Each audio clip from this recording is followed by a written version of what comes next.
All right, we are back. So we're back again with Jeff. What we have here is we have our game guest. We have Justin Cook is going to be playing Tyranids with Necron allies against Jesse Newton playing Grey Knights with Space Marine allies. So let's start off. Let's take a look at some of the list. I guess Jeff, if you want to take us through Justin's Tyranid list. Yeah, okay, so we have, you know, this kind of was talking about the double Flyrant DACA. He's added Electroshock, which some people prefer as kind of your tank busters, because they're haywire, I believe. So if you get up close to a tank, you just, I think they're like 12-shot haywire or something like that. Like there's quite a few of them, or maybe 10 shots. For which not one? bad. For the Electroshock. Oh yeah. But it's like range 12 or something like that, so you have to fly up right next to something. Tervigon, 30 Termagants, and then 20 Termagants is fairly standard in a single Hive Crone. Hive Crones can be nice for just kind of lobbing tentaclids at vehicles and getting rid of them. They have good range, and again, haywire, so you can kind of chip them down. You're not going to blow anything. I mean, you can roll that 6 for a pen, but then again, you have to then roll on the chart, and against most things, you're not blowing them up, so you're just doing more damage, I guess. But good anti-air as well. Tentaclids are twin-linked against air units. Mm-hmm. And then his Necrons that he crammed in here. So this is where I get like critical. I look at this and I'm like, all right, what are we rushing to add into here? And that's, I guess, your guys'. You'll have to explain this to me. Why are we rushing to add these in here? So the mindset when I talk with Justin, about it is that he wanted more flying. Right, he's got 2 Flyrants, he's got a Hive Crone, and he just wanted 2 Night Sights. He thought that the 5 flying was going to give most list problem because they just won't be able to deal with it. It's Necron, so just pinking away at some low armor. Yeah, what I like about it is it gives them access to, like we were talking about. I guess you guys aren't doing the mission cards, and I'm sure you'll talk about that, but like the Night Sights are going to be one of the best answers for those mission cards. Like they can fly around, drop troops, you're on it. Mm-hmm. Because one of the big problems with those missions too is I don't know if it's just FMCs or maybe it's flyers as well, but you cannot be flying to score on it. You have to be gliding, I believe. Yeah, that's for both. Yeah. So yeah, I mean, so that's a big problem for something like a Night Scythe. If it were to drop down, it's going to get blown up in no time at all. But if it just offloads its troops, that's a lot better of an option. But again, that's one of the other holes in what Tyranids have these days. Is it used to be you would just fly your Crone or Flyrant over an objective, and now you're contesting, or, if it's fast attack and you have your Crones or Harpies, you're scoring, actually, which is really powerful, because you have this huge range to go jump on objectives and contest or score. Not anymore. Yeah. Yeah, and then, so Trevor's going to take us through Jesse's list? Sure. Jesse is over here playing Grey Knights with Space Marine allies. He's got Kodias in the giant cluster of warrior acolyte squads with Razorbacks and Cybald ammo. It's what a lot of people are talking about coming into this edition. The Razorbacks, of course, having objective secured now because they were taken with troops. So it's just a lot of cheap objective secured units. Tank shock people off objectives late game, hold your own in the back. It just adds a lot of units to have to deal with, and acolytes are the cheapest way to get that done. Then you have the Dreadnought, the Cybald ammo, and the Twin Link Autocannon, a lot of stuff that we saw at the end of 5th edition. Just another strong hitter. The increase in survivability of tanks goes a long way for helping the Dreadnoughts out as well. You can't just kill them on one lucky shot without a very strong gun to do so. Then he's bringing along his Space Marine allies, the Librarians, so we got some more Psychic in there. The Tactical Marines in the 2 squads. Again, the drop pods are also going to have objectives secured, so look for him to drop those in the backfield directly onto objectives. Something to force Justin to get rid of. Mm-hmm. He can't just ignore them like you usually would like to do with the drop pod. And then the Storm Talon. That's going to be one of his heavy things to deal with these flyers. So look for those flyers to actually be a little bit of a trouble, because there's only one Storm Talon. Everything else is going to have to try and snap at it. Yeah, I mean, I remember, obviously, everyone talks about how Vector Strike got the nerf. It got a little bit, obviously, it's only 1 attack on the ground, but it's still D3+1 to things flying, so that Storm Talon's still set up for a really bad spot. So let's take a look at the top down. That's the one we're trying not to as I hand off my tablet. He broke the internet. No, I broke the. I did apparently. You guys look at right? I clicked it. It's running real slow. There we go. Hey, it's a miracle. All right. So what they are playing is they are playing Crusade out of the rulebook. We are not playing with the tactical objectives. We did it last night. It was actually a ton of fun. I want the rest of the games I play until tournaments like Nova make official statements on what they're doing. I definitely want to play with it more. We figured for the simplicity, we'll go with a book or mission we know. They're doing the Crusade. It's D3 plus 2 objectives. They rolled 2 objectives. It's hammer and anvil deployment. Yep. Looking at psychic powers, since I can't read the hieroglyphics that these two players have written in, I'm going to have Trevor, who claims he can put it on screen. Butcher the name of this first one. But the picture, the writing, their handwriting is horrible. I don't know if this is actually English. Paroxysm? Maybe P-A-T? Paroxysm. Paroxysm. There you go. Okay, so his warlord has paroxysm and catalyst. Those are the best, probably. The guy with the Balrog wings has the horror and psychic scream, and the Turvagon has whatever that first ability was that I still can't pronounce. Paroxysm. Sure. So, a couple of mistakes. I'd be critical of this. My Your pronunciation. Turvagons are probably not going to run up field. They're usually backfield synapse, and they're going to hang out back. I mean, you can play them aggressive, but again, in this day and age where unless you're using a Sky Shield or Venom Thrope or something to give them extra durability, it's just too much of a liability. Mm-hmm. So you put Paroxysm on them, which has a range of 24. Typically, you want to just take the Primaris, which is going to give you an extra 6-inch range on your Synapse, which is nice because, again, in the meta right now, all our Synapse is flying upfield, right? Your 2 Flyrants, and otherwise you usually have 1 Turvagon. Nobody's taking Zoanthropes. You don't have guards, or warriors, that kind of thing. So you want your Turvagon in the back with an 18-inch range synapse. Mm-hmm. So that's that. I'd be critical of that, and we'll have to see how it plays out this game. However, on the Warlord, he got what I would think is 2 of the best. Probably, maybe better would be, and again, he doesn't choose this, so it's not like he made a mistake or something like that. Callus is incredible because it gives it to the caster and his unit, which is never a big deal because he's never with anything. And then it gives it to who he's casting it on. Feel No Pain 5-up, obviously. Yeah. And then he has Paroxysm, which is another. It's a malediction, so it doesn't take away from his shooting, which is also nice. And it's just D3 away from weapon skill and ballistic skill, which is a fantastic ability. And then on his other Flyrant, you said he took the horror. And that, correct. I'll tell you what, ladies and gents, that's another rookie mistake from Mr. Cook here. Guess who doesn't take pinning checks? Guess who doesn't give a goddamn, really? Oh, so at -2. Yeah, it's a little rough. Yeah, right.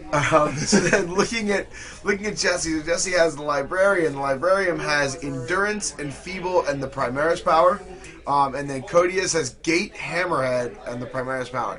So Gate or Hammerhead, Gate seems real good. He's got a bunch of Warrior Acolytes. He could totally gate them around the table. That sounds fantastic. Thanks, thanks for that one. Yeah, right. These powers kind of. I guess Endurance, Enfeeble, but Endurance is always good. What's he really gonna? Where's he going with it? Enfeeble's okay. I don't get screwed. Enfeeble's great. Really interesting. All right. You can drop that Cron down to toughness 4. You can drop a Flyrant to toughness 5 if you have any strength 10. You can just pop it. Yeah. Enfeeble's incredible. I guess you could gate around a Marine squad onto an objective or something. Oh, you know what? Objective security. He could actually enfeeble a Turvagon and then pop it there. That would make for some Tyranids here, by the way. Holy shit! if that were to happen. Oh, but so we see both players look like they're all set up. From the looks of it, we should be good to go, and he's trying to measure out his first turn. Yeah, we do know Justin had the choice to deploy first. He deployed first and then chose first. So looking at Warlord traits, Justin got Strategic Genius, which is +1 to seize the initiative, and reroll reserve rolls. And Jesse got Divide and Conquer, which is -1 modifier to Justin's reserve rolls. So, not overwhelmingly. The most important thing seeing is Justin left nothing in reserves, and Jesse just has the Storm Talon and the drop pods, obviously. So, I don't ever like having just 2 drop pods, just because you only get that third. Yeah, drop pods need to come in odd numbers. As an avid drop pod player, I believe the odd numbers are the important one because it makes That sure one extra one on turn 1. Yeah, exactly. It makes you get one on turn 1, so I don't really like that choice. Maybe we are playing 1,500 points, remember, guys. Just because of time constraints, we figured we'd rather just get a game in and worry about the other end. I don't know about you guys. Strategic Genius so far, my favorite Warlord trait of this edition. I think everything reroll out reserve of rolls is great. everything out of the strategic trait is my favorite Warlord trait in this edition. Their new warlord traits in general are just much better. There's a whole Yes, lot they less do of the stuff. ones where you're like, oh damn, I got that one. Shit, you know.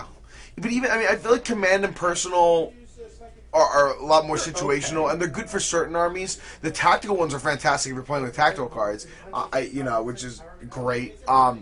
But the strategic, I think, definitely worth shine. I do like how they clarified it. So before, some warlord traits still worked if your warlord was dead by the old book, which was kind of stupid. It's ability bringing by your warlord. So at least now they started it first. Like the third line in the warlord trait section says, if your warlord's dead, you don't get your warlord trait.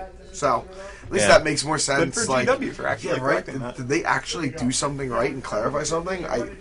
I think it's a miracle. I think Lightning does strike every once in a while. Yeah, right. It certainly does. Every once in a while. Yes, people asking, the drop pod capacity is 12 on a Space Marine drop pod. Space Wolves, Blood Angels, they only get capacity 10. I don't understand why. As a Space Wolf player, it makes me cry every time because I love bringing 10 Grey Hunters and a Rune Priest. Now I only get It's a recession. They're making smaller drop pods. Yeah, right. Okay, we got to turn things down. So this was a pretty aggressive, I would say, turn 1. He's basically just threw up all of his flying monsters creatures directly at Jesse's army.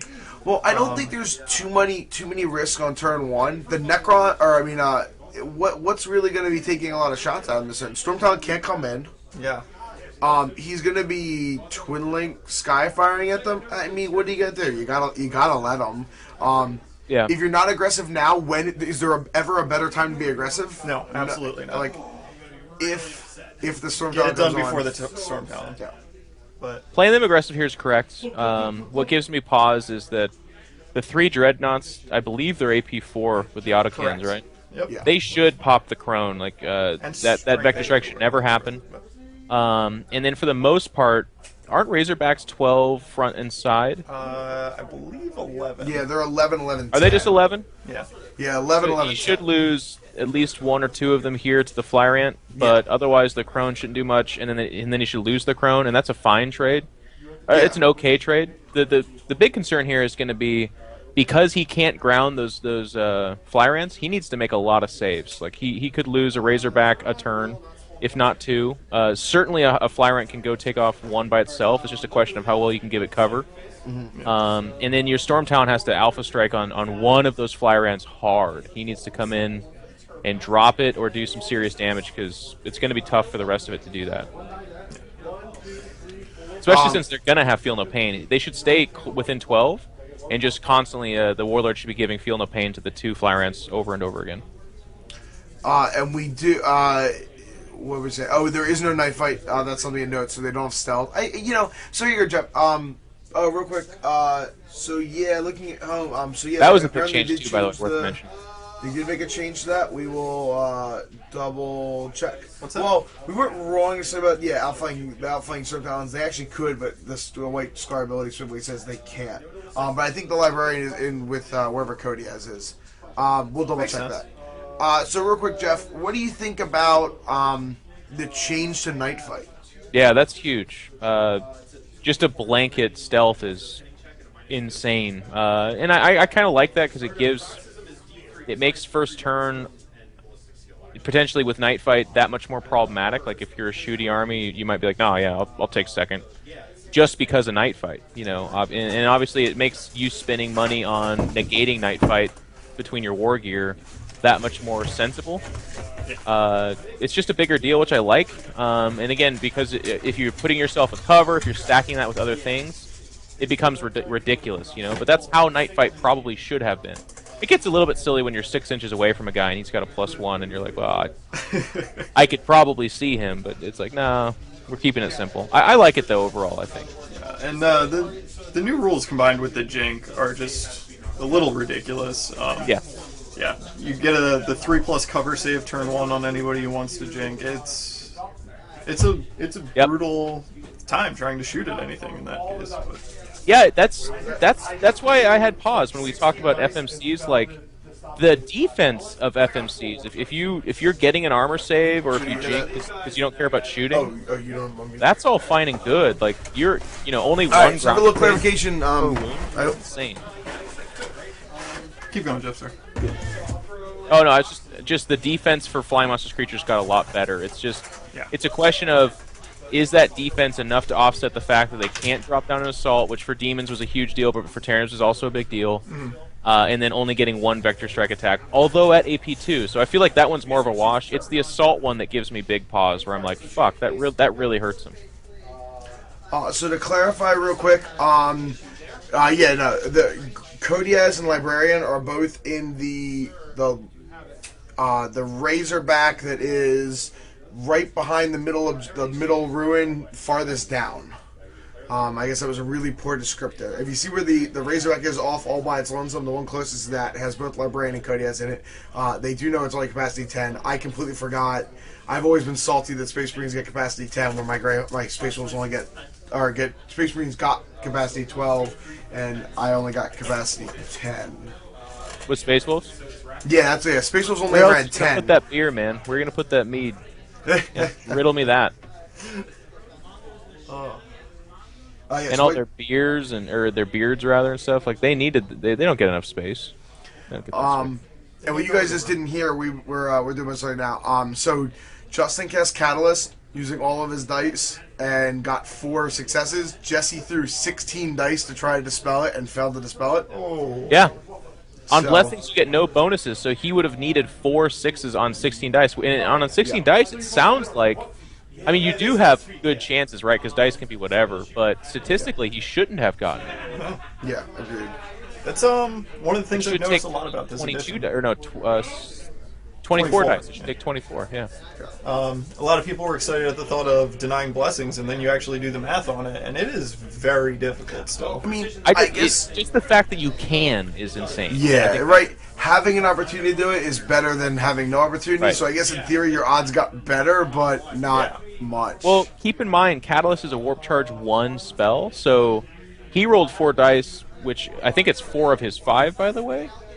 I don't think he has... Or no, then D6. And so, then D6. So, whatever they got, we don't know. Maybe it's 10 or something like that.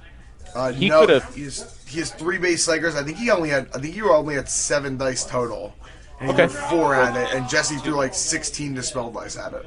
Yeah, because the other spells don't really matter, so that was the right call. But I can do anything about it, but again, like if someone has a Warp Charge 3 blessing, think about that. Then it's a lot easier to get that one denied. Yeah, I mean, if people don't know, the reason he has so many denied dice is because each Razorback is a level 1 Psyker, each Dreadnought is a level 1 Psyker. Go, stupid Grey Knights. And having all the Psychers. Did he take the Force powers where he gives his whole unit Force as well? I don't believe so. I don't think so, no. Someone was talking about that, how you can confer Force to an entire unit through the Psychic ability. I don't think Jesse's ever intending on being in combat. Seeing as he's got a bunch of Warrior Acolytes, I feel like that would end really poorly for him. Oh no, at 1500 I don't think he made the wrong choice on that, but like... Get a Drago wing going with a 2+ rollable, and they all have Force weapons. I know a lot of people are talking about doing that with like DCAs and having DCAs go romping through. I think that would be fantastic. There's that East Coast sarcasm. I feel like, this is going to be probably a big first turn for Justin. If this doesn't go well for him, if he doesn't pick something up out of this play, and he has to face down the entire shooting here of Jesse's army, he could. Well, he will. Like, the best he's going to do is pop a Razorback, I feel. Yeah. I mean, you still got First Blood, and for the purpose of the rulebook missions, that's 1 point. I mean... And don't get me wrong, he doesn't get a better shot at doing an aggressive play with these. Also worth mentioning, because they took away the foot and cover, like there's no open area terrain cover anymore. It's going to be the next step for Tyranid, like, defense is going to be you have to be 25% obscured by some terrain. You'll still get that cover save. So looking at his Cron, from this position, I feel like he gets a good cover save from a lot of things there. Yeah, it looks like But just then the he one left- Razorback and the one Dread. Yeah, and even the other Flyrant, same thing. But then he left the other Flyrant completely out in the open. I'm guessing that was to get a good shot off on the side armor of that Razorback or perhaps the Dreadnought, but in either way, I feel like that was a mistake. Like, in this case, it's not going to be the biggest of deals because there's not a whole lot of AP3 that's going to be coming his way, and he only takes one grounding test, and he has Catalyst on that Flyrant. Yep.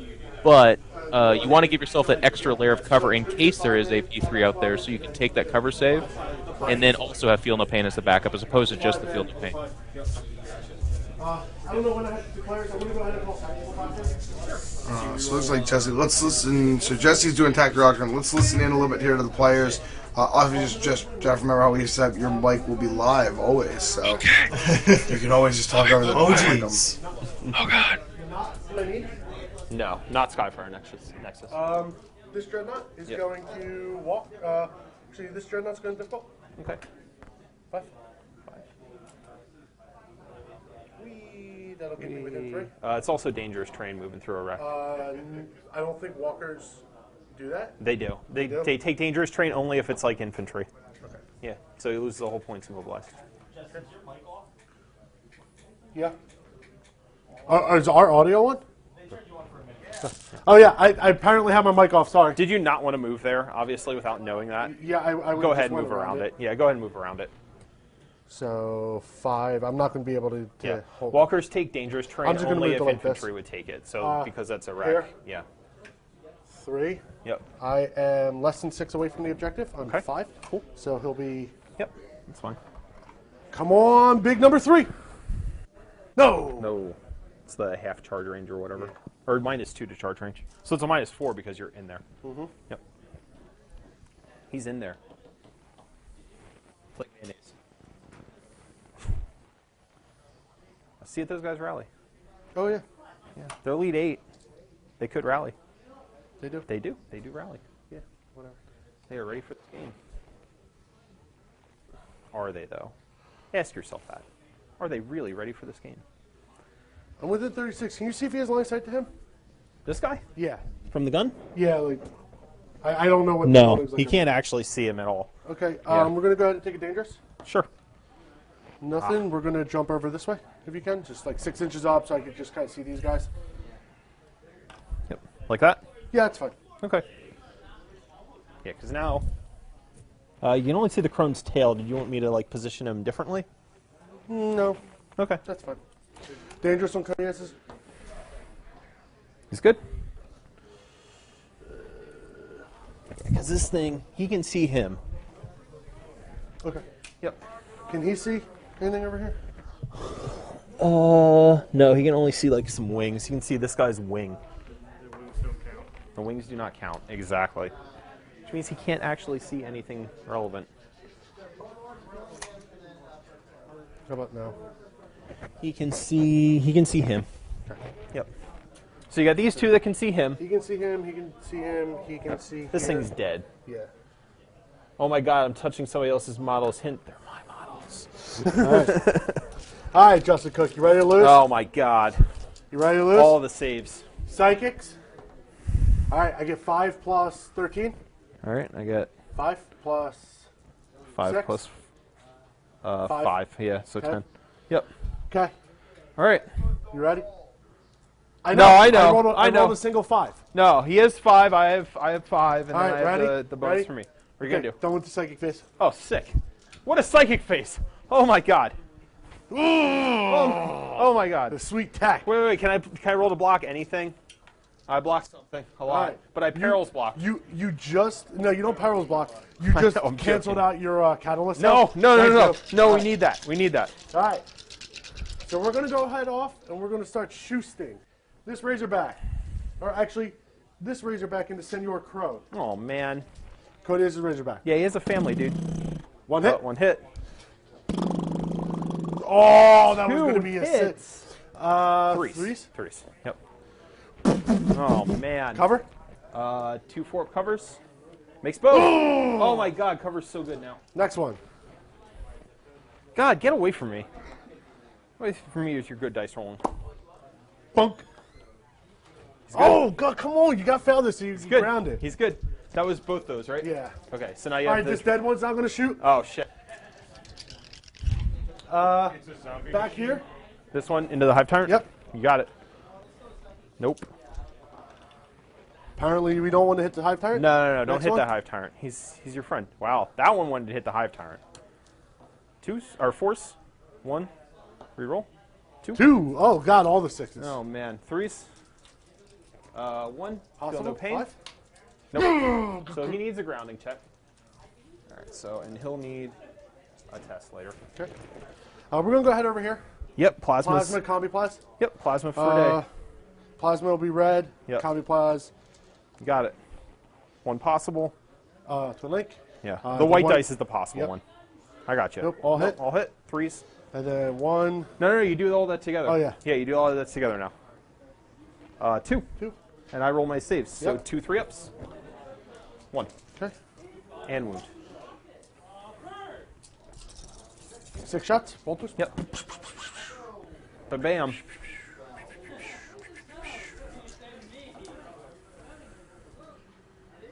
Oh shit. 1.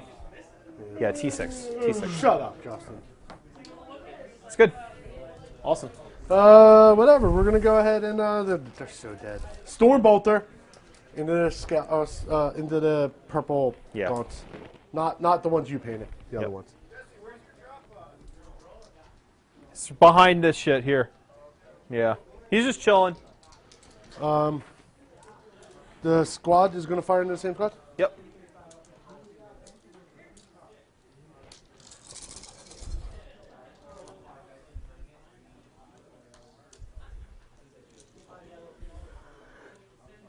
They're firing into the Turbogon? No, into the same squad. Oh, into that squad. Okay. That was good. Yeah. 2, 4, 6, 7 wounds. All right, we go model by model, right? Yep. So, first guy's dead. Yep. Right? And then save. 4 up. He's dead. The next guy is a save. 4 up. How many did you have? 6? I had 7 total. 7 total. All right, so the next It'll be 2 4 ups. next 2 guys are 4-ups, actually. Yep. So I've taken 2. Actually, it'll be 3 4 up. 1, 2, 3. Okay. Yeah. And Wow, you can't make 4 no up saves. No saves on gaunts ever. So that was 5. So this guy dies. So that's 6. And then we go to more 4-ups. All right. Wow. Wow. Get some 4 up save. That's all right. They're clearing the path for a Turbogon to walk around here and That's charge fine. you in the face. That's fine. I'm gonna crack grenade. That's the crap okay. out. And these give me extra models to respawn. All right. That's all right. You know, we can take these spheric losses. So this Dreadnought, dreadnought is gonna fire your hive tyrant. you got it.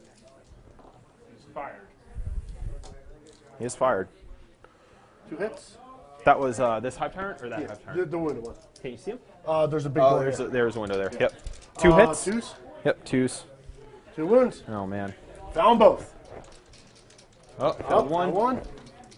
Nope. All right. Wow. And same amount of graph. What? This one I fired do the same want time? 5 guys, but I'm gonna hold off. Like I want it, but I'm gonna hold off Same on that. target? Actually, thank you though. No. Thanks, Rob. 1 hit. Whoa, trip ones. Okay. Make your save. You jerk. Nope. Takes another wound. See if Got I can one kill him. left. Yep. This is your warlord. And that's my warlord. Hey, Yeah. that was an oopsie on my part.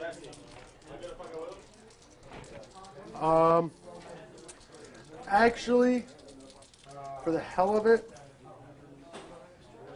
That guy? yeah, we're gonna try to kill him. Shoot there, kill him. I think it would have been a mistake not to try to kill him. Yeah, so did I. 2 hits. 2s. Let's see you keep sucking at saves. One. both. Ah, Made damn it. It's okay. He's gonna get grounded. All right, grounding check. Do you want to run them, guys? They can't run. They just rallied. Oh, they just rallied. hold on, Grounding there check. goes- I there passed goes- my grounding check. I rolled 4. Maybe you won't have to take it. You're clearly outside of my 12-inch last pistol range. I Never know. mind. I know. Get away from me. Shut up. All right, so I made Justin. my grounding check. All right, cool. Shut up. Reserves? Right? Is that it for Yeah, I for hate turn? you. Go. Yeah. He assaulted you in the air. 4-ups though, right? Because of the warlord trait? -1, yeah. All right, we are back in the booth. We're going to do a little breakdown here. So So Jesse flew up on Justin flew up on turn 1. He decided he was going to be aggressive. We kind of expected to see that out of him. And I guess he got first blood for as much as that's worth. But past that, it seemed to be a reasonably lackluster. I mean, he didn't lose anything, right? That's the important part. Yeah.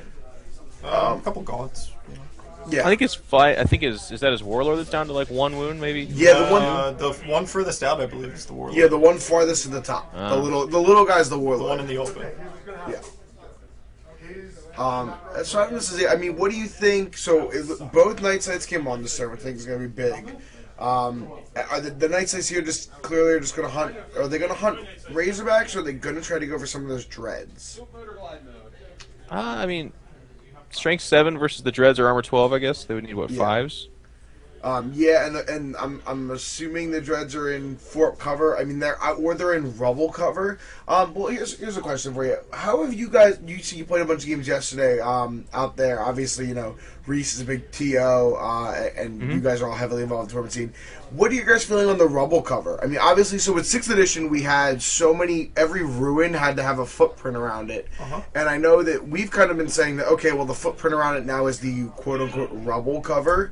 How do you guys play it out there, and what are you guys looking at that as kind of being the terrain setup? I think that's something we overlooked. Like we got used to counting that as area terrain, like I think everybody else, and I think that's what we regarded it. But yeah, to your word, it's now a 4-up cover, right? Yeah.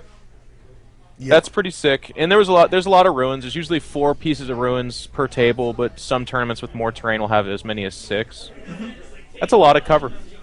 Yeah, but I'm partial to that. But I'm admittedly Tyranid, so I'm very biased. But anything to get some kind of some better saves, it becomes pretty funny when you like put Nurgle guys in there or scouts and stuff like that. They're like, all right, 2 up, 2 up, 2 up, 2 up, and you're just like, okay, yeah, they're never dying. But yeah, that's definitely an interesting thing. I think GW did. I don't know if it's an injustice or what they were doing with the whole cover thing, but obviously, if you guys have taken guys at home have taken a look through the rulebook, they have the cover set up as all they give you rules for are their terrain. Wink, wink, nudge, nudge. They want you to buy their terrain. Surprise, surprise. But how do you think tournaments, Jeff? How do you think tournaments are going to take a look at that moving forward?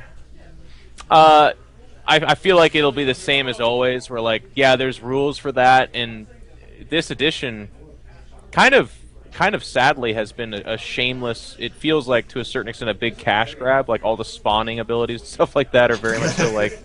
That's what we were laughing about at the shop. It's like, yeah, a demon army can spawn 150 demonettes and 9 bloodthirsters and all that stuff, but who the hell's gonna have those models? And then we all kind of laugh because we're like, Jeff, you've been to the tournaments. You know some of those East Coast assholes are going to have that army. So, yeah, I guess it is possible. But like, hey, we only have 9 Lord of Change, not 9 Bloodthirsters. Okay. That'll narrow down your spawning abilities. But as far as the terrain, it's like, yeah, it won't be. Not everyone's going to have Games Workshop terrain, and technically they won't have rules. But you'll build your relic, or not relic, excuse me, but your ruins, and be like, yeah, that's a Games Workshop ruin. That's fine. Exactly. I mean, I also think you're going to see a lot of terrain of tournaments just saying this is a ruin. We don't really care. It grants this save and make a blanket thing. The big question we had, and here's an interesting. So taking it from a TO point of view, like we did Philadelphia, we have a bunch of terrain for it. Yeah. I'm interested to see what they're going to do about what tournaments are going to do about hills and what's being used now as area terrain. Because the big thing is you think about let's look at like Nova. Nova has 128 tables. They have about, with the way their setup is, they have a little over. I think we did about a little over 600 hills and area pieces of terrain that now by GW standard are useless. They do nothing. They grant nothing. Have no impact on the game. Do you see tournaments just simply saying, these are hills are cover saves? Area is back what it is. I hope so. I hope they just say, yeah, these are still area. And they're like, but where I play at home and in this 7th edition, they say that, there's no area terrain. You're like, yeah, but at Nova and Adepticon it is. That's fine. And I think if there's people that would ever complain about that, they're the kind of people that are going to complain about something anyways. Like, you're going to have... Guys, we're not going to have competitive tournaments with this just untouched edition, right? Yeah. We're not going to be like, 7th rolls out, and then there were tournaments. No, it's not. It's going to get touched. It's going to get. There's going to be all kinds of editing to this. And if one of them is that you have area terrain because financially it doesn't make sense to make tournaments have to reset their terrain, but also it increases the strategic value of a game, I would hope the vast majority of people would be okay with that. You know? Yeah, I definitely think so. I definitely think you're going to see tournaments make some kind of stat. And it was because it was the big thing, and of course it wasn't a view a lot of people were looking at. Everyone's like, oh, well, that's fine. I'll just cover my tournament or my table in ruins. So it's like, well, that's great, but when you're in a tournament playing with 256 people, you're now dumping thousands of dollars out of pocket to cover ruins on everything. Well, nobody would redo do the that. terrain at an entire. Exactly. You're just not going to see tournaments do that ever. Or you're going to get terrain that's, my ruin is actually just an egg carton. Yeah. Put upside down, and it's a ruin. Lego castles and shit like that. You're like, oh, okay. This looks great. Did you guys mess around with any list of buying terrain? So not fortifications, but specifically pieces of terrain. You can buy terrain. You can bring Citadel terrain like tank traps. Citadel has rules for tank traps now, and you can bring tank traps as per the rule. They don't have point costs in them, but it says your army can bring tank traps. And they have effects against tanks and stuff like that? Yeah, so regular units can move through them no problem, but like tanks and skimmers take additional negatives to going through them. You guys, you already broke it. No, that's I know not you guys can't see me right now. I'm just giving Matt a blank stare right now. So I the entire book, and I am one of those people who I read through the book, and first thing I've gotten through it 1.5 times. The first time I go through the book, my goal is to go through and I look for the big things that are different, and just see okay, well this clearly changed. Well, how did it change? And one of the big things that stuck out is now there's these lists of terrain. So I just started flipping through all of the terrain and was like, this is really nifty. I don't ever expect to do it. I'll sure as hell never do it. But it was nice to be like, oh, GW's adding a little more flavor to it. And I will say we've been talking about the tactical objectives a lot, and I've never understood. I've only really been playing Warhammer in 6th edition, the end of 5th. My background's competitive Magic player. I've been playing Magic since '96 at a wide variety of levels, and I play games for the competitive nature of them, and I've never understood. But I play Magic casually for here and there. I've never understood beer and pretzel Warhammer because I'm like, well, why would I just bring crappy things? The tactical objectives, being kind of the beer and pretzel end of it, are fantastic.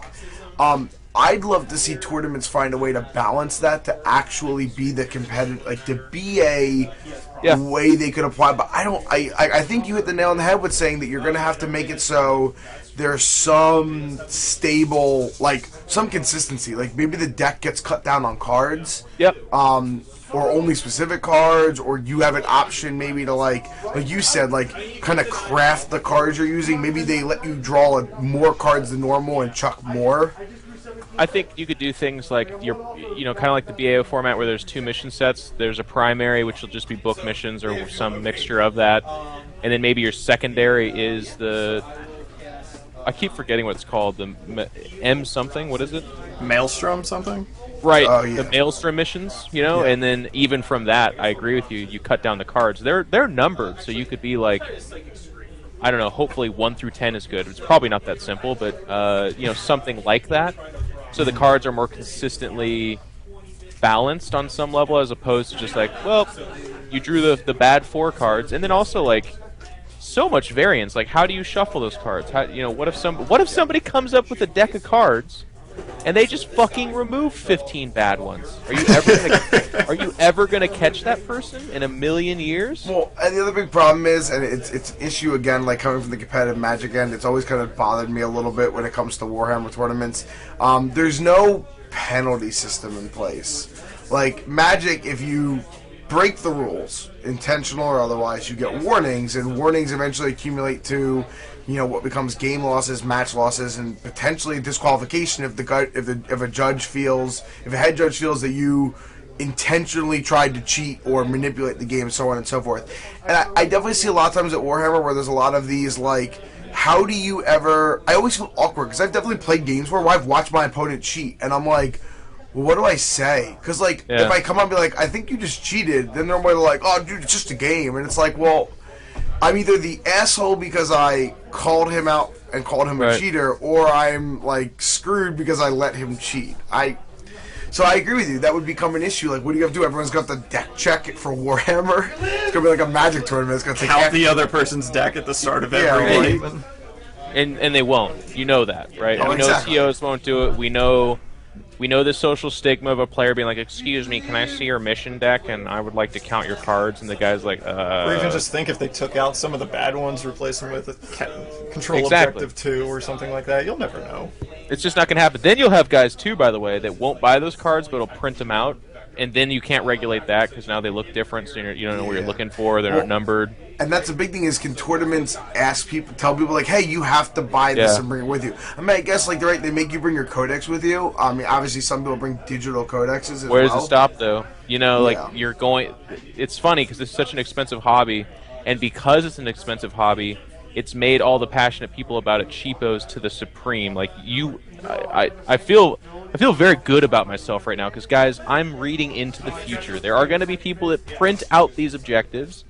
They're gonna write their narrative on the back. They're gonna look completely different, or they're gonna just like print out a sheet that has them all listed and numbered, and then they like roll a D60 or some shit. Like, I got 35. It's Nostra Jeff declaring the future. I'm telling you, man. That's what's going to happen. And if you do try, if TOs are like, okay, in order to play in our tournament, you need to have the rule books, you need to have your army printed out, you need to have the mission cards, and you need to have the psychic cards. Or maybe not the psychic cards, it's probably a bit excessive, but even the mission cards, at some point there will be some number of people that are going to become chapped because their ability to cheapo the game is getting like pushed away, right? They then have to spend more money than they're comfortable with.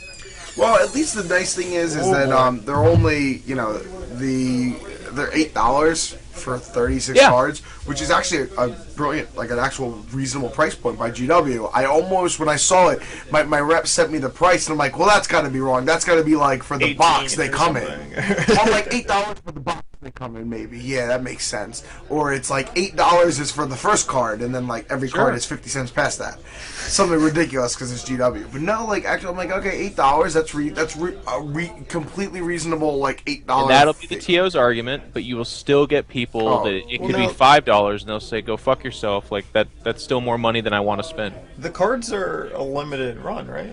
No. So the weird thing with the cards is they were limited for the first wave, and the reason is that the explanation I got from my rep was that they had, because they knew the popularity, they assumed the popularity of the book and the popularity of the psychic cards, they pushed the tactical objectives back a little bit in their priority for printing. So they limited stores to how many they could get in the first week, in the first like wave only. But as far as I know, they're open order. Like, so starting on Tuesday when I can reorder, I can pretty much reorder again as many as I need.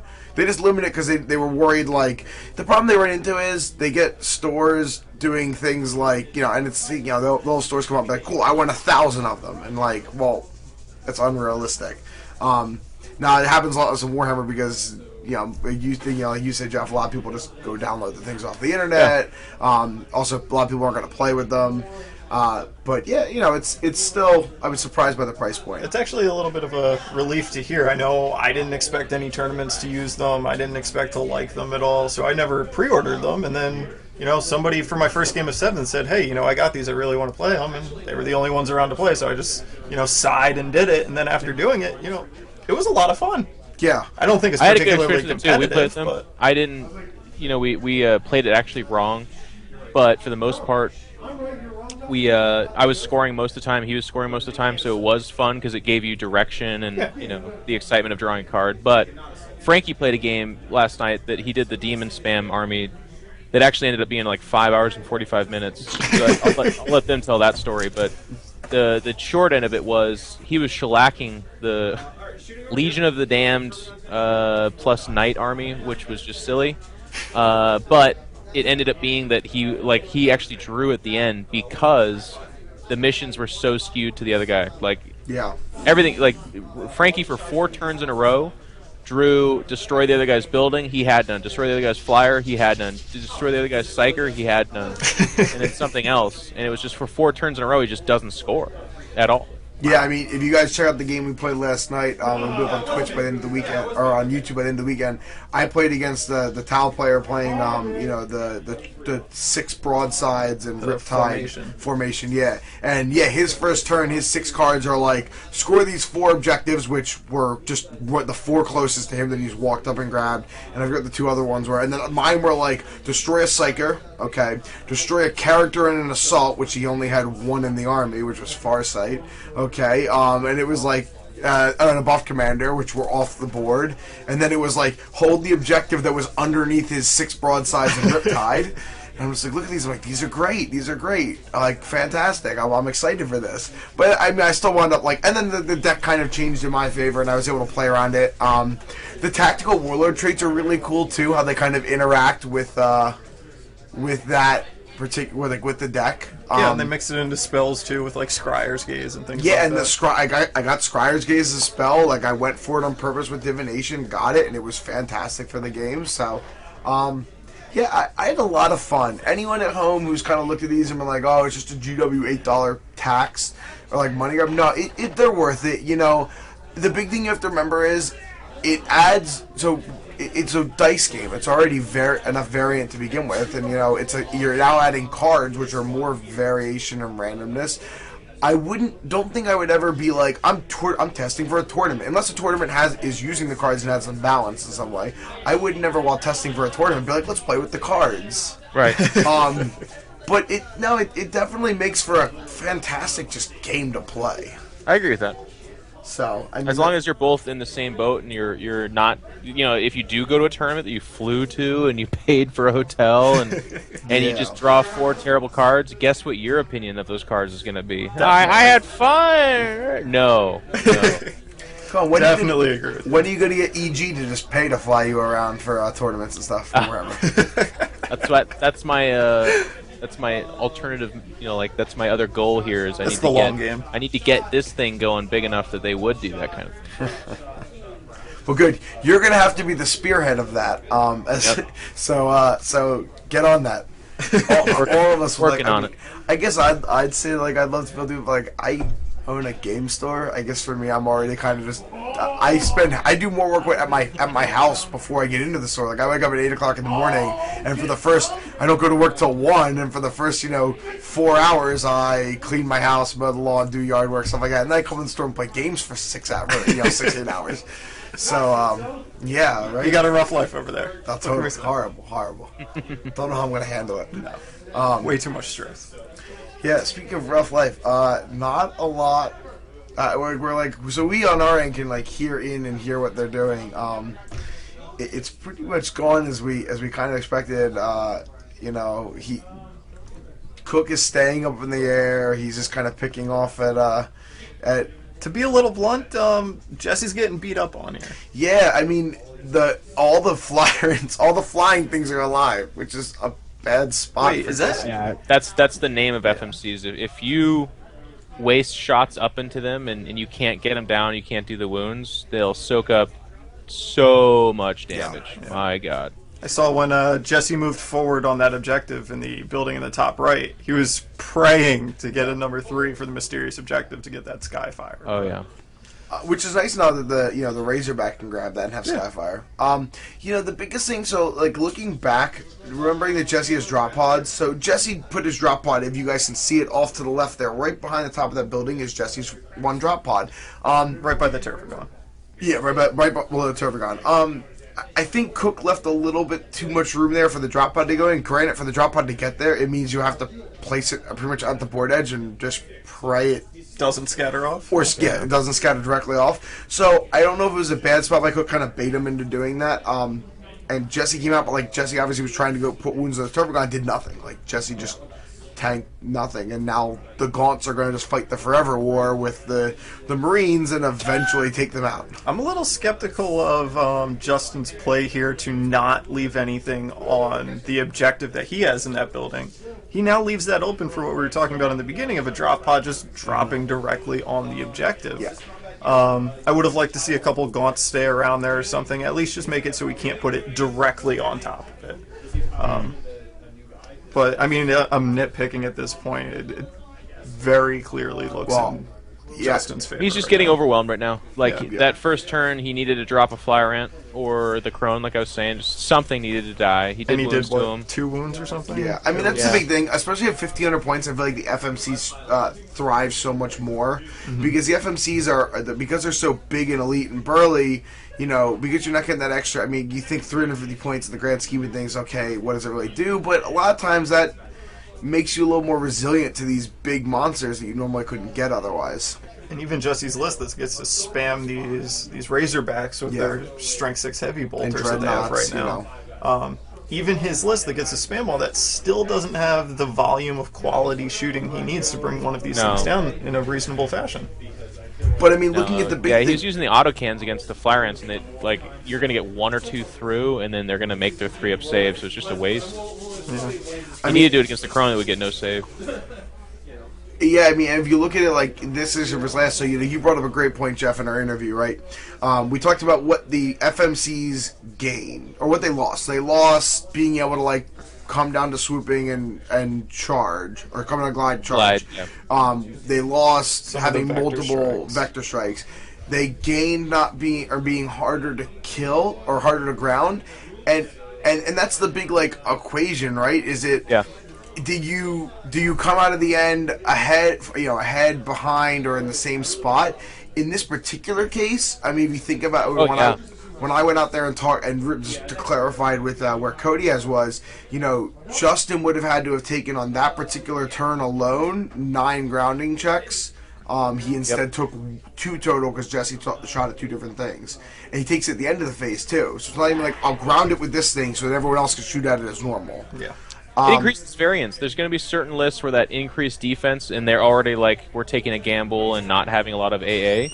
They were counting on, like, armies used to count on grounding and then assaulting FMCs, right? So there's going to be some lists that are going to have to just completely change the way they play because they'll just never drop an FMC and it's just one-way damage the whole game. 12 Twin Link shots, Strength 6 from a Flyer Ant, that's a lot. And if you give them some of their powers, and they're the most powerful psychers for our army too, for the most part. So that's a lot. That's a lot to do. But if you have low AP Skyfire, like you have, you know, Icarus or the various different AAs. Actually, you're fine. You know, it's not a big issue at all because all they got better was defense, but that defense is still partial. It's subjective. I mean, here's a perfect example of what Trevor was talking about. That drop pod just came down, and now it's got that objective. And you know, the thing is, and it's the reason, like I was saying last night, I mean, I've always been in love with drop pods, and now I can't be more infatuated than ever before with them, is the fact that now with those drop pods, they've always been great because they're that fast delivery system. They get you to where you need to go anywhere on the table, and they're kind of the alpha strike because they make it so your opponent just can't do anything for a turn because they have nothing to shoot at if they have top of turn. What always sucked was, okay, they were a 35-point delivery system that now just sit here and woohoo, I have a Stormbolt to shot every turn. But now now they score, and now they objective controlled if you're bringing over troops. So it definitely makes them a lot better as a Justin actually has to dedicate something to get rid of it. Now granted, he has the Turbogon back there. If a 35-point thing ever needed. It is nice, but let's not complain. Like it's not, if it's 50 or 60 points, all right, but 35 is so cheap.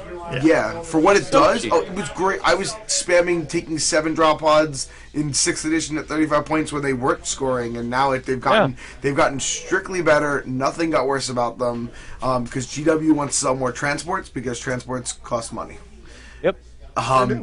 And even like, so we talk one more thing about monsters creatures, the smash attack. So before you're like, okay, that Turvagon's going to go over, it's going to charge it, it's base 3 attack, so cut him in half, round it up is 2, it gets its bonus for the charge, I'm getting 3 smash anyway. Well, now it's like, well, now I have 1 smash attack. Sure, it's AP2 and it's open top, but if I don't roll a 4 up, I'm going to have to waste another turn smashing the drop pod. And well, for the most part, like that's going to be, it's going to be less vehicles popping, okay, but the big thing for me is I look at Knight Titans with that, and I'm like, well, they just got 5 times more powerful. Because Smash Monstrous Creatures was how you were getting rid of those for a lot of lists. Now, Smash is not reliable. It's even less reliable. You're already going down to Stomp territory and their Assault, which is decent anyways. And now you only get one Smash through. Yeah, and some people have tried to say it balances out because, you know, D weapons got nerfed a little bit, so that D explosion got nerfed, but it just doesn't work out. I mean, that one attack, like 50-50 on hitting, what are you going to do? I do think the biggest thing with this edition, and you're going to see, since vehicles got better, I think you're going to see a lot of Necrons. I think Haywire as a whole got a lot better, which I think will really hurt. I think the Knights are going to kind of take that splash hate. You know, people are going to run more Necron and Haywire because transports are good, and because Haywire happens to be good against Knights, therefore Knights are going to get punished because transports are good. To some extent, you know, who knows if how much it's going to pan out. I mean, obviously with so many armies, who knows how many Necrons are going to pop up. I think Necrons bring a lot of well-rounded stuff to the table. Expected to see them a lot as allies. Definitely a good primary army too, but everybody can take them now, so why not? Scarab farm, man. Yeah. Which, you know, Swarm score. scores. Yeah. Kidding me? Not to mention they're Well, still just as easy as ever. Yep. Dude. Swarm rules in the new book. They don't specifically say you don't score. Okay, that was my question. I wasn't sure, because I wasn't sure if Scarab specifically said they didn't score. I actually got Jesse to order me multiple sets of Nerdlings immediately after I read that rule. So, yeah, they're swarms. They're nice, easy to hide. They score now, and, you know, Scarabs are fantastic anyway. So, Yeah, that's actually... it's Ooh, big. I didn't realize that. I just assumed, because I read that swarms let you do it, but I for some reason thought Necron Scarabs specifically said in their codex. That's what I thought too. No. Wow, that's yeah. I can see Matt already looking around the store trying to see if he has Necrons on hand or I Scarabs do. I on played hand. them last night. I have like 9 Scarabs built. Oh, well, there you go. Only Only 9? You're going to need more than that. Oh, no, because there's still enough Haywire in this army to begin with. I don't need more. I don't need that much more. But yeah, scoring. Ooh, that's nice. 'Cause that was always the big downfall before. Obviously, was I don't score. Okay. It was cheap, easy to hide, and you figured, you know, if I could score with them, why not? But you never could, and they are opening that up. So let's. I think Jesse does this a lot when he's thinking. He just takes 2 dice or 3 dice and just shakes them around in his hand. Happens a lot, you know, when he's the dervish or thinking about losing. Yeah, actually, see, it's funny. It doesn't actually happen that too often because he does it when he's thinking. So Yeah. that doesn't happen too often. So yeah, normally we don't get this. It's like a rare. It's like seeing it in its natural habitat. Thinking. He denied it. All right, so that was Jesse was trying to cast Enfeeble, I believe. There. No, so. he can't. Can he enfeeble out of the vehicle? Yeah. Oh, no, he got everyone He got out. out, right? Oh yeah, that's gonna be fun. Those tasty, squishy bits are now out of the See decks. that? Like, so here you go. Let's talk again about like grounding. If that guy, I don't know if that guy's in the ground or in the air. We'll have to figure out. But if that guy's in the air, you're gonna hope to charge him with Kodiaz and hope Kodiaz is gonna just nuke it. If that's the case, that's really kind of dumb if you think about it, because if you don't, you have one chance to get a grounding check. If you fail that if you pass the grounding check, well, now you're just out in the open. Oh. Yeah. He is in kind of a You tough just have to spot. rethink Maybe the way you just think have to about take it. the chance. Yeah. Not to mention getting out to cast the spells. So here's the thing. So Neb08 posted in our Twitch chat here that tournaments need to just say no to Come the Apocalypse, no to Desperate Allies, or restrict what can score. It's definitely an interesting way of looking at it. No, so here's the thing, and it's the argument that was brought up to me by one of the customers in the store, and he good point of view. I don't know if I just agree with him. It only feels so alien and strange because it's only been a thing for, I mean, as of right now, officially 28 hours and 15 minutes is what it's been. So, is it really that bad? I don't know. I've only played 2 games of 7th. I need to play more. The problem is, I think if tournaments just go to the knee-jerk reaction of ban allies and scoring back to 6th edition, then why even play with the new rules? Why don't tournaments just say we're playing with the 6th edition code, rule book? Yeah. From what I found, though, with objectives secured, you still are shooting at troops. Oh yeah. Yeah. the fact that everything can score is nice and all, but you still need to kill those troops, or the troops are just going to take that objective from The biggest thing I've seen is the everything can score helps for the super killy armies. And the armies that can just table you are the ones that benefit the most, because they just will slug it out with you, and then at the end, why do I care if I have nothing that has objective secured if you have no models left? So or the things that don't die. Just you can get exactly. there. Exactly. But I just don't. I don't know. I mean, it's I had a conversation in the interview with Matt DeFranza. We were talking about it because obviously he plays Seer Council. One of the big tricks Seer Council does is everything breaks apart on the last turn of the game and jumps to every corner of the world and contests everything, which he obviously can't do now. And the big thing he said was he felt that the army as a whole lost out by the objective secure rule because he now can't contest at all. Oh, sure, it can score, gosh. but yeah, exactly. That's what I told him. Man, let me play my little violin. Oh, So we were saying to Lord Justin of yesterday France, over the loss of Ovessa Star. Yeah, the let's poor all be guy. sad about that. That was the best. Gosh. So we opened up the rule book, and the first thing is we had 15 people in the store, and then probably by the time everyone got the rule books, probably 25 people sitting here reading through the rule book, and of course the first thing Justin goes is, "No, FMC was true," and he's just like, and we're like, "Oh, poor baby, Ovessa Star is gone." Boo. If you play an army where you yourself mock how silly this army is, and then it goes away, you get zero sympathy. That's Jet Seer Council, and that's Ovessa Star. Well, it's actually funny. The Franz is not really. We were asking him what they gained and lost. The Franz, frankly, is excited for the new edition because he loves to find new ways of breaking things. As sad as it sounds, I really think that he said that we talked about ways the Seer Council is going to move forward. We also talked about ways other armies are going to move forward. I think at this point the additions here. Personally, I'm kind of glad that when we run Philadelphia again, it won't be until we had to miss it this year because the VFW Hall we held it at kind of decided to screw us. So we'll run it again in 2015 or maybe the end of 2014. So we've got at least 6 months to let other TOs kind of forge the new path and kind of do the trailblazing, and then we can we're in that nice ability to just kind of see what worked and kind of just pick up from the end and take the best and worst of everything we can see.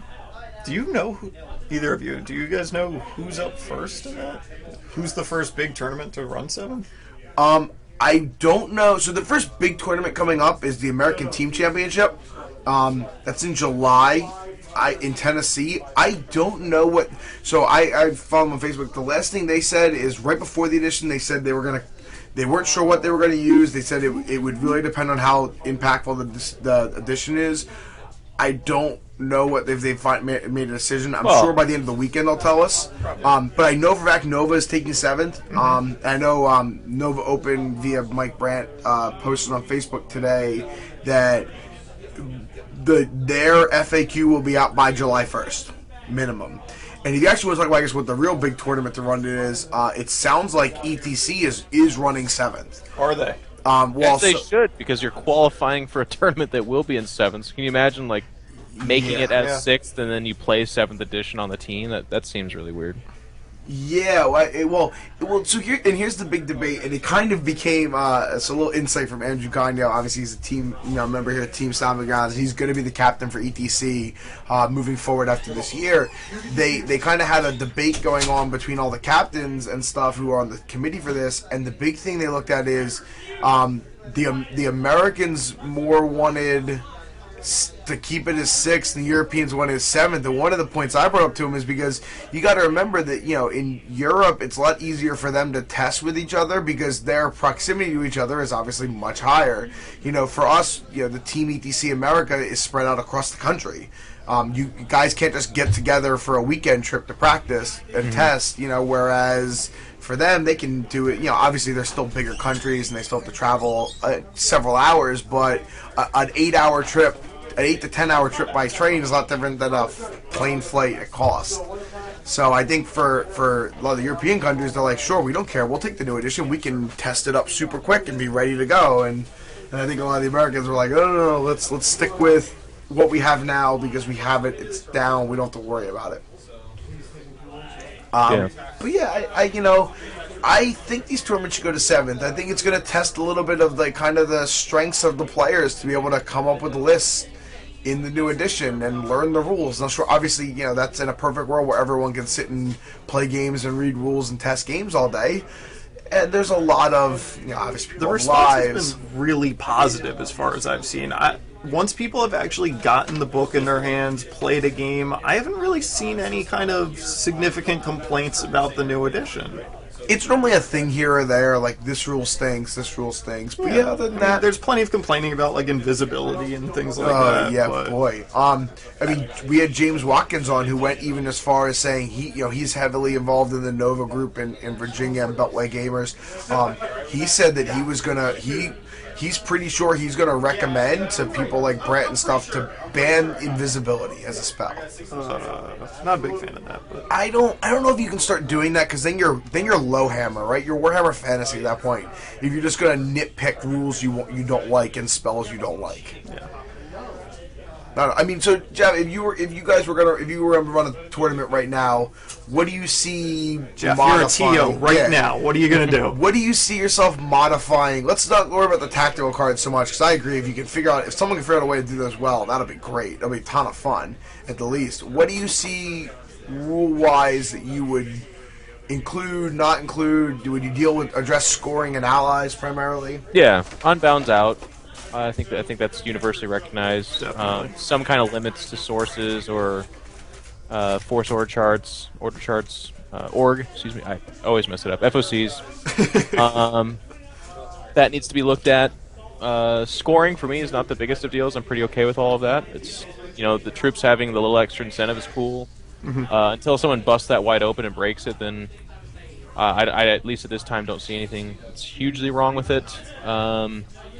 The allies stuff has to take a look. If not just almost completely abolished. Like we were kind of talking about this in all of 6. Like I can't think of a good situation where allies was like, this is awesome, this makes great sense. It was usually just made to make Death Stars, and by usually I mean like 98% of the time, which everyone then recognized as being a detriment to the game overall. So that would be one of the places I would take a look to. What's that? Justin's trying to force a Night Scythe into a building. Force that Night Scythe to fit. And then if you do all those things, maybe maybe a look at capping the amount of warp charges you can get, or something along those lines. I don't know that that's going to be the biggest of issues, but it could be something that could get abused. It could end up being that everyone takes Grey Knights or everyone takes Demons, and they just dominate the Psychic phase. They're spawning tens of units that there's no answer for. That would be pretty tough and unfun for the other guy to a breaking point, But that's about it, as far as if I can remember off the top of my head. I mean, it feels like, when 6th edition came out, the first thing I saw when I saw allies was, okay, GW is trying to make it so armies that have glaring weaknesses can address those weaknesses by bringing friends who do that stuff better. I thought it was fantastic. I'm like, allies are great as what I assumed they were intended as. I was a Space Wolf player. I couldn't deal with Helldrake, so I was allying for a bit. A buff commander and burst tide with Skyfire, and its sole job was to kill a Helldrake, and I won Skyray, and it was great. I had Helldrake answers. But I agree that the Death Stars kind of are what the actual offspring of allies became Death Stars, and I don't know many people, minus the people playing the Death Stars, who actually like the Death Stars. Yeah. So I definitely think that, yes, allies, as it became, as a detriment to the game, I do kind of feel that allies as semi-intended was actually logical, right? It's like I want to bring more of my other armies I already own, or I want to buy a little bit here. It's a nice money grab for them. It's like, oh look, I can bring more things with my army. Let me buy stuff. But no, I think it made sense, but it definitely has been bastardized. I definitely started new armies by starting it off as an allied detachment. Yeah. I picked up my HQ, my troop, heavy support that I wanted, and then eventually it just kind of turned into a primary in its own right. And that was, good move on GW's part from that perspective. Yeah, nobody takes it that far. They don't say that the idea is asinine and was never meant to be good. I agree. It's awesome. But in practice, in competition specifically, fluff armies and whatnot, nobody cares. That's fine. That's cool. It is cool to mix and match and like make a utility knife of your army. That's really cool. But in practice, it ended up being, and it was only going to get worse. By the way, we started seeing like Centurion stars and shit like that. Like chapter masters on bikes were hilariously just peeking their fat faces around corners everywhere. Like, hey, I'm just here to get shot at. And it's like, oh, look at you. You pieced it together and you made that unit. And then and it was funny because it was like it was this poison that people couldn't get away from because the people that won with it weren't gaining any legitimacy and were laughing at themselves the entire time. But it was happening because that army beats on every army so hard that everyone else was starting to bring them. So everyone's not taking themselves serious, and everyone is not getting legitimacy because everyone agrees that it's a joke. It was killing the game. It was doing terrible things to the game. Like, that's horrible. Imagine that. We're all laughing at ourselves while our favorite thing is dying around us. I wish you'd stop taking this army. And then, like, people like me would be like, fuck you, you can. And they're like, no, you don't get it. I have to. Like, no, you could. Yeah, I was in a similar boat, and then I went to Adepticon and decided I was going to play Set Star. I will take that. I will accept it, Jeff, as I help contribute to the death of the game. What's that? How did you do? I went 3-1, and of course I did it the worst way possible. You lost? Yeah, I did. I lost. That's the worst kind of person. I lost to Ben Molly. I'll accept a loss against one of the best 40k players in the country. I'll take that one and take my licks. But I frankly didn't have fun playing it. It was a lot of bookkeeping. Bring in a drop pod with some jaws. Sure. No, you can't cheat. Jesse's trying to. Jesse wants to see if he can just put a room priest somewhere on the table to jaws a monstrous creature. He's a dirty cheater. Well, isn't that in the new Sanctic table? You can't just summon a room priest with Summon a Jaws. room priest? Yeah, I wish. Surprise, Jaws. But yeah, no, I mean, and like you even said, like from my point, I played it and just didn't enjoy it. Nope. I mean, an 11th company. I came in 4th and rolled 11th company with Space Marine bikes. But again, it's like all bikes. At least it was all bikes, right? It was a themed list around bikes. It made sense. It was, It was just like almost hollow at some points with some of these lists. Like, yeah, I won again. Yay. I mean, look, Jesse stopped playing games of Warhammer for like 2 months solid because he didn't want to play a Vesistar. Not because he didn't want to play Warhammer. He literally just said, I refuse to play games with a Vesistar in the store. Because, like, guys in the store, I'm a store owner, Jesse's an employee, people want to play us. Because, like, oh, it's cool, I'm playing the guy who I come in and ask for advice. And, like, Jesse only really had a Vesistar lying around, and he's like, and sort of borrowing armies off people to play them. Like, hey, bring in 2 armies, and I'll play you with one of them. Bring me 2 1850 lists, and I'll take the one you don't want to play. And he'll just play new armies, because he's like, I just don't want to play a Vesistar, because it's not fun, because it's become so much the same that you're just playing this stupid broken army over and over again. I think we have probably a more competitive environment than a lot of friendly game stores, and even here, the people nobody wanted these armies around. Like, these are people used to being at the top tables, and even they didn't want to play with them, they didn't want to play against them, it was just, nobody wanted to do it. Yeah. Jesse did something. Oh, he finally shut down a power. Oh. He shut down a power. With his 16 dice. Yep, 16 dice. Yeah, he threw like 4. I think he's down to like 13 or 12 now, it looked like. But yeah. It's the first time for everything. So yeah, I don't know if you're in the chat at all for Twitch, Jeff, but yeah, Neb, I guess, played you round 3 at Adepticon. So I think that's the Necron player that I made terrible mistakes against, if I'm remembering correctly. He was on a Sky Shield, and he put his Warlord up front, so I took the bait, flew everything up towards it, killed the Warlord, and then lost my army to his Tesla. And I saw it happen, and I was like, oh, son of a bitch. The tastiest debates exist. Yeah. I got First Blood and Warlord, and I'm smiling. And he's like, "Oh, big fan. I followed your StarCraft." I'm like, "Oh, cool, man. Thanks." Then he starts just shitting on me, and I got real quiet. He's like, "Oh, sorry. Bad luck on that roll." And I'm like, "Yep, thank you, dude." And then that night he turned your stream on. So. I know. No, it's all good. I'm just super competitive, so when I'm losing, I get pretty sad and salty and quiet. But when I'm winning, I'm really friendly. Really. Is that how you are? You're friendly when you're winning, and then when you're behind, it's just like I don't want to hear anyone talk. I'm really competitive, so I'm a big lawyer guy too. Like I won't let you get away with crap. I do friendly stuff. Like if you just straight up forget something, obviously that's fine. But like if a guy's like, oh, like as I'm firing, they're like, oh, I intended for me to be an inch further back. I'm like, yeah, okay, well, he's getting lit up right now. But yeah, I like to joke around and have a good time. One of the most fun games I had for about 5 solid minutes was at LVO. I played Goat Boy, and I was doing really well. But then he gets on the Warp Storm table on 11, blows up my Tervagon, which then blows up all of my Termagons, and then he like grounds my Flyrant, and that dies in the first turn. And for the rest of the game, he's just like, "Oh, I'm so sorry, dude. So sorry. These are such lucky dice." I'm like, "Dude, okay, fine, thank you, but no more, please." Like, yeah, sometimes you just feel like you're getting that. Stop saying you're sorry. You're killing me here. Like, here's the knife in the side, and then every time I say it, I'm just gonna crank it a little extra 3/4 turn into your spleen, and that's all over from there. Oh. Yep. Yeah, I'm definitely. I always take the mindset, and the problem is I've actually gotten. I normally at the end of a game because I'll get criticized during a game of being not I guess hostile, but like I'll people tell me like, oh well, you're really like you're serious in the game. Like I'm pretty much serious. I'll crack jokes, but I focus on the game. I think a lot of my plays through, so I'll just.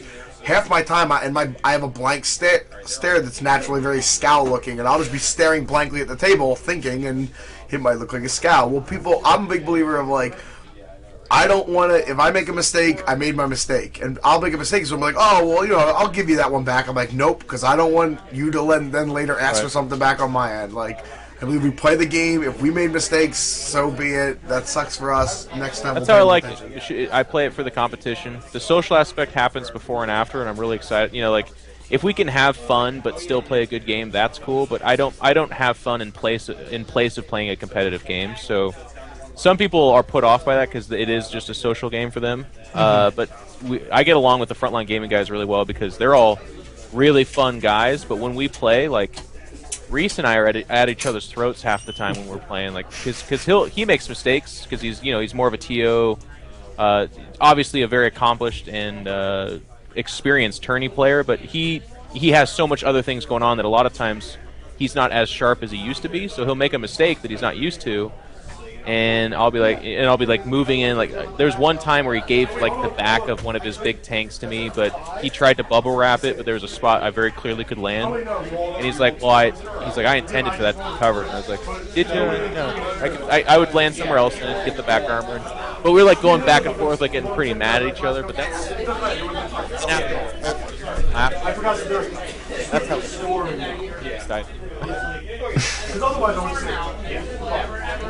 Oh, I think you're there, Jeff. Okay. You're like the last 2 words kind of faded out a little bit on our end. I don't know if it did on the stream. I said as long as I'm winning, and then laughed. Yeah. Okay. And actually, apparently, Jeff, we played the same person, same guy, Neb. We played in the team tournament round 3 with Dark Eldar, and I remember that game. That was a fun one too.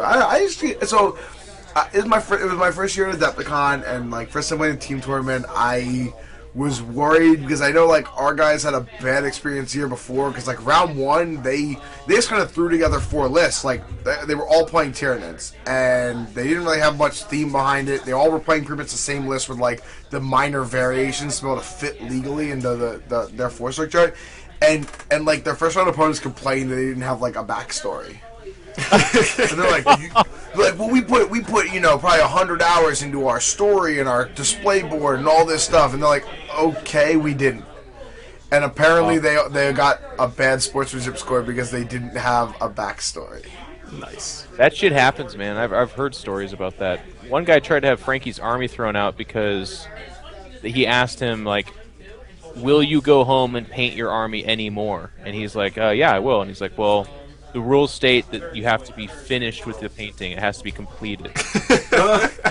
And he's like, you gotta be kidding me, man. You want me to call over a judge and see if you can have me thrown out of the tournament? back to California because I'm going to paint my army more. Yeah, right? Like, that's... Wow. And then that was at the beginning of the game. Can you imagine? Like, then you play that game with that guy. Frankie's like super nice, so it was no problem. For me, I would become the most vindictive athlete ever. I would be so passive aggressive. It would be delicious. I do that too. You can always tell when I'm salty. I respond to everything with "you got it, you got it, you got it." Like, I won't even question stuff. Like, somebody like, I think I can see. I'm like, yeah, you got it. I don't just care. Yeah. What's it gonna matter? I'm gonna sit here and discuss this with you, and My Land Raider has a 2-up invuln save. Yeah, sure, whatever. well, no. So that happened to me at Nova this past year. I was playing a guy, and there was a judge floating around near the table, and we didn't have, I guess, not rules arguments. We had a lot of discussion on line of sights, and they weren't hostile at any point, but it was I'd be like, he's like, I'm gonna shoot here. I'm like, okay, I'm pretty sure I'm getting cover, and he's like, I don't think so. And he'll come look, and he'll like move around. He'll look at it for like 45 seconds. And he'll be like, I don't think so. I'm like, no, I'm pretty sure I got covered. I'm like, what about this Wesker judge? He's like, well, why do we got to get a judge involved? I'm like, well, there's a reason there are judges. So the judge, if you have a question, let the judge decide. He's he's the impartial person. Let him decide. So of course, I call the judge, and the judge comes over, and the judge looks and gives a ruling. Well, then something comes up 20 seconds later. The judge hasn't gotten 10 feet. And the judge hears it and walks back. So the judge winds up just pretty much like, we were in a nice little cluster of tables, and the judge just chills by our table. And even the judge kind of like kept rolling his eyes when the guy kept arguing. And if we understood, it's like, whatever. Right. So finally I just started, like, for the speed of the game, because my army was a slow army, I'm like, I'll just start, if as long as it's not super impactful, I'll just give it to him. So finally I go to do something, and the guy, and like, I'm making all my moves, and the guy's like, I think you moved more than 6 inches there. Like, I measured and must maybe move 6 1/4 is what he was saying. I moved like, he was like, I think you moved an extra like 1/4 of an inch. And the judge just turns and looks at him and goes, you're joking, right? Like, flat out, the judge just stares at this guy and goes, You're kidding me. He's like, this guy has just for the last turn let you do whatever you want to get the game moving faster. The first thing he does on his turn, and you argue with him. So that's gaming. That's you'll run in that. It's just fun. You have to laugh. You have to try to take it less serious at that aspect, because that guy, this is his first time traveling to a tournament. He's in a competitive situation with another grown man. It's a cerebral game, so it's kind of intimidating. You know, you care a lot about it, and you're thrown off kilter because you thought you believed something, and you had someone else called over that basically said, no, you're an idiot, you're wrong. So now he feels threatened, you know. So for the rest of the game, he's challenged. That happens in all kinds of games, and it's funny for me because I'm a big blonde-haired dude, so it happens like right in the first minute if that's the person. Like, they're like, oh, good game, good luck. And then they're quiet, and they're like shifty eyes looking at me up and down from the table, and I'm like, oh, it's going to be one of those games. Everything I do. I just feel like the 40k community especially is just so afraid to call a judge for anything too. I don't know what it is about this community in particular. Well, it's the stigma of being labeled as a that guy, or, you know, win at all cost gamer. It's like, well, why can't we just figure it out ourselves? I'm like, well, look, you know, I believe the judge is there for a reason. He's there to settle disputes, and rather than, I almost think it's better to call a judge because it eliminates hostility. Mm-hmm. Because in theory, you're having a dispute that means there was a winner, and people don't like being the loser. So even if your argument was something minuscule, you don't want to be the guy who lost the argument, and it puts that like little bit of like a stigma. Okay, this is going to be a little bit more hostile of a game, and every judge call, it's a little bit more hostile, a little bit more hostile, a little more hostile. And yeah, or every argument that gets won is a little more like that. I have no problem with the judge. Like, let the judge come in, let the judge make a ruling. And I'm a big believer. Even if I don't disagree with the judge's ruling is judge's ruling. Just play it and go. It's just funny, after you and I have played Magic for God knows how many years, and first any kind of remote issue comes up, judge, instant call. Nobody questions it, nobody's angry about it, and 40k community, it's just the total opposite. Nobody wants a judge called, ever. The biggest thing that's kind of driven me a little nuts, and it came up, and I've only seen it come up in big tournaments because it's normally a huge hall, and there's so many people, but where one judge will make a different ruling than another judge. Oh, yeah. Definitely. Very infuriating, because And like, I'm the type of guy who, when I have an army that I think might be a questionable thing, I walk up to the judge the Friday at registration and ask who the head judge is, walk up and say, hey, how is this going to be ruled at the tournament? You know, I'm doing this, how will this be ruled? And they're like, okay, like, here's a ruling. I'm like, fantastic. And then, like, I'll be in the next day, and some random other judge will come up and give a different ruling. I'm like, well, that dude said this was the rule. So I made plays under the assumption of what the head judge told me. So it sucks, but it's super a part of the game. There's so many rules. The rules are interpretive. You know, like everyone plays. It's like a regionalistic game too. Like you guys at your store will play it different than the frontline gaming guys will, and so it sucks and it's infuriating. But I have a special place in my brain where I'm just like prepared to accept lunacy there. You know. The only time as far as I'm concerned, like 2 players will disagree on something, and then when the judge comes over, you just give them the ruling, and even if you don't agree with it, you just take it. And it might be different from another judge, but on that day with that judge, that was the ruling, and that's just the game. Yeah. If the game was much more refined and simpler, like the other reason that happens is because there's actually more rules than any one human brain could ever have in their head at any time. Like. You might think you know all of Warhammer, but you've actually forgotten some things at the front end. You know, like that's how it's always going to be. Yeah. I mean, look, we probably, you know, I consider Jesse as kind of the rules guru for our end, for our group especially. I mean, Jesse's judged a bunch of events, judged at events. He judged it, you know, Tour de Fire and Invitational. He judged at Nova. He had judged Philadelphia. He's helped out at other events judging. And yeah, he like. There's even times with him where a rule will come up and like he'll be like, "This is the rule." I'm like, "I'm pretty sure it's wrong." And like even someone who his job is to know the rules and he plays or is judging 15 games in a given week, there's still random things you miss. Like it's especially now with the new edition. Like that's the biggest thing is forgetting rules from the new. Like that's like I'm glad I'm not judging an event in the next month that's using in the next 2 months using 7th edition because how many people are gonna. You know, okay, let's look at Nova Open. How many people go to Nova Open because it's local and they want to go to a big convention? Okay, they're going to go to Nova Open. And they wait. I know when 6th edition came out for Nova and Nova decided to use 6th, there was, from talking with guys like Brant and stuff like that, there were probably 24 people who showed up with 5th edition rulebooks. Yeah. For Nova, which was, I mean, 6th edition at that point had been out for just over 2 months, but showed up with like 5th edition rulebooks. And we're like, cool, I'm here to play in this tournament. What's that? That's my rulebook. You mean it's your really big paperweight. So, yeah, just to pull it back to this game for a second. Is this still a game? Honestly, I thought it was going to be a lot worse for Jesse at this point. It looks like all 3 Dreadnoughts are still alive. Some of them might be a wreck, so I might be losing it. I'll have to go out and double check, but yeah, we apologize for everybody talking about the game. It got very, it turned very south very early. One of the Fire Ants is dead, right? Yes, the non-Warlord one died. Correct. Let me quick go check on those Dreadnoughts and see what's going on. And get some info. I'll actually pop into the booth to their mics so you can hear them talk when Trevor clarifies some stuff. So we're gonna go out to the player. Shooting forever. What vehicles do we still have up? Just this Razorback. That Razorback, right? And all the dreads. And the drop pods. Yep. So we're going to start with shooting. I want to shoot a drop pod into Turbogon. You got it. One hit. Yep. Big 6. Big 6. No. We'll shoot drop pod into Turbogon. Can you see from where the gun is? Through these windows here. Because of how tall. Alright, so there's a little update. So Trevor, you want to fill us in? Yeah, sure. So I just went out there and double checked with them. All 3 Dreadnoughts are still alive. The 1 Razorback is still alive. The other, 5 are dead. And both of the drop pods are still there. So there's still an objective secured drop pod on the 1 objective. There's still a Stormbolter picking off gaunts every turn, I guess. Sure. I mean, constant 4-up cover. Yeah.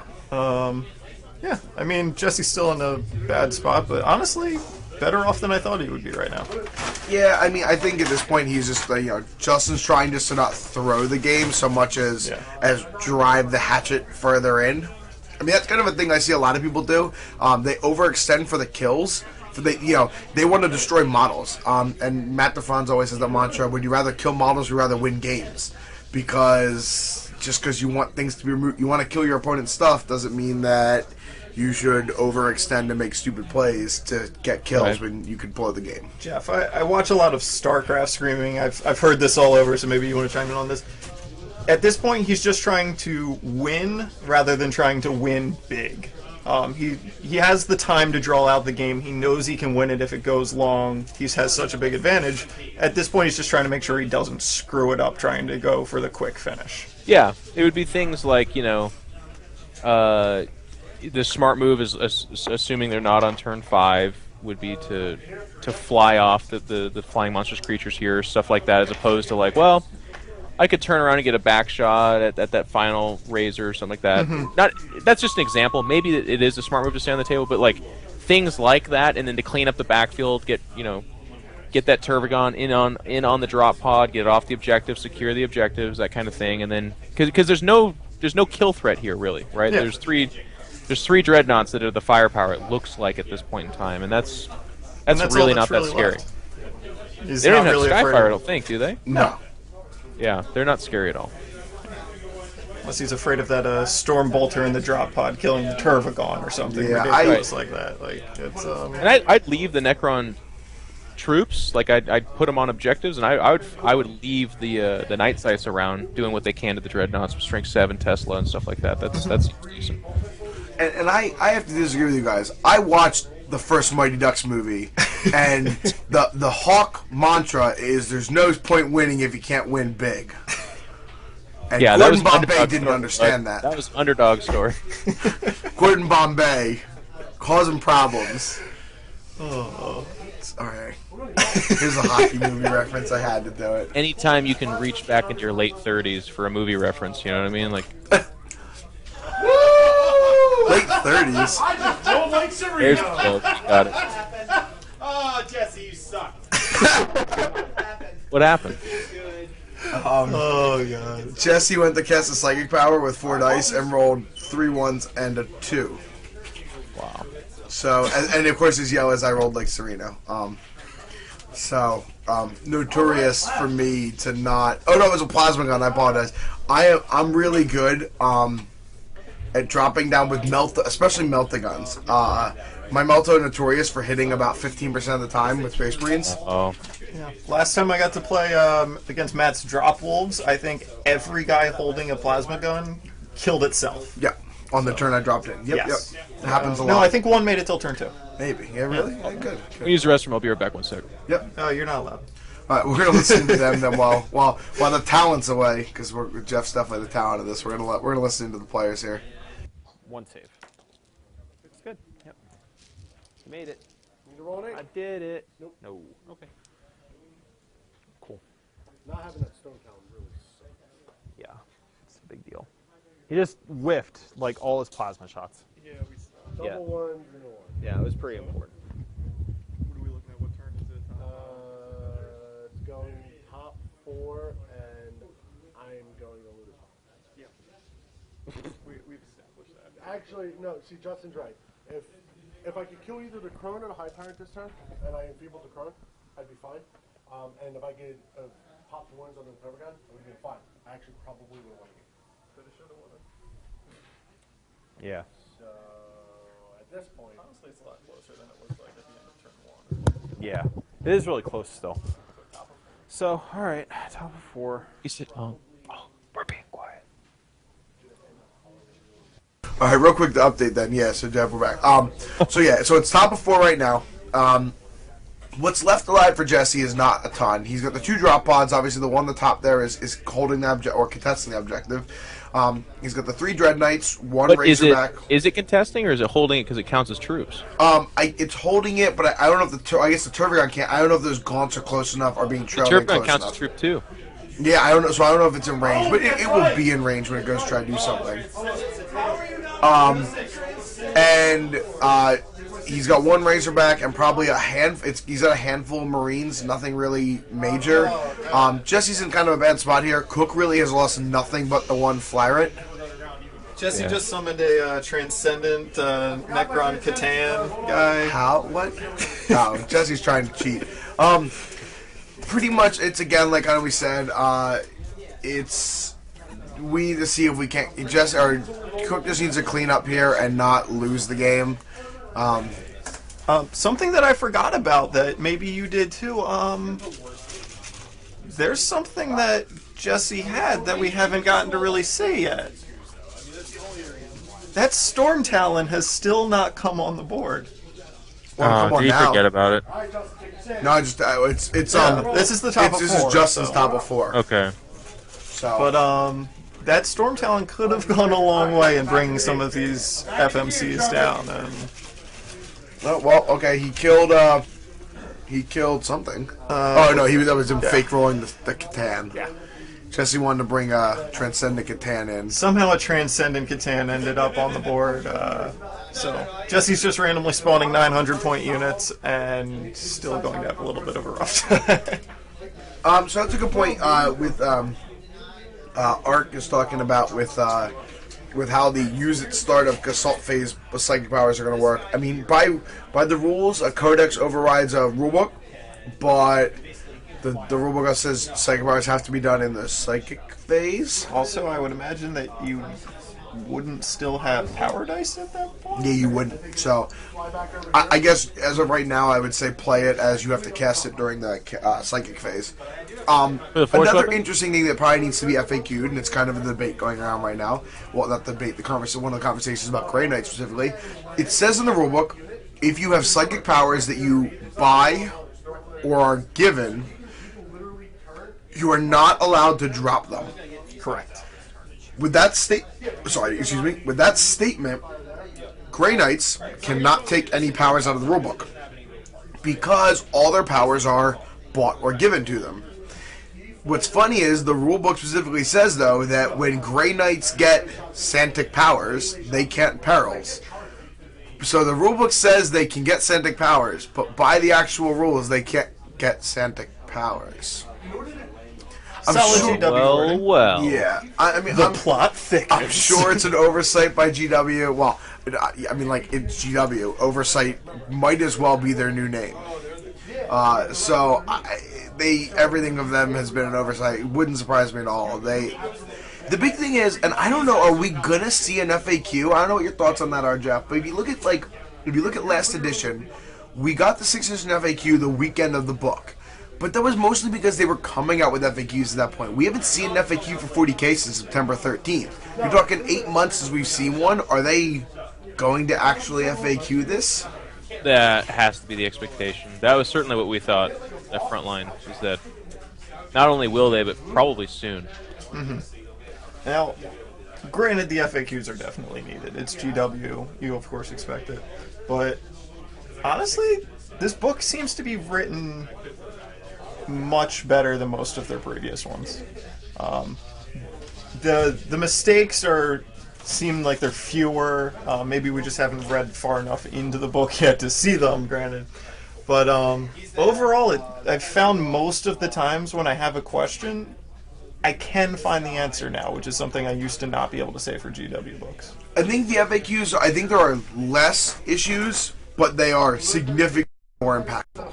That's probably true. I think, as being brought up by Lord here in the chat, psychic defense needs to be fixed, like runic weapons. As a Spacewell player, I'm fine if we don't want to touch a runic weapon. Leave it alone. I'll do whatever the hell I want with my runic weapon. But it's definitely pretty ridiculous, you know. It's making Space Wolves insane for runic weapons. Obviously, questions with psychic powers in general need to be fixed. There's a lot of stuff they need to do that is largely impactful to the game.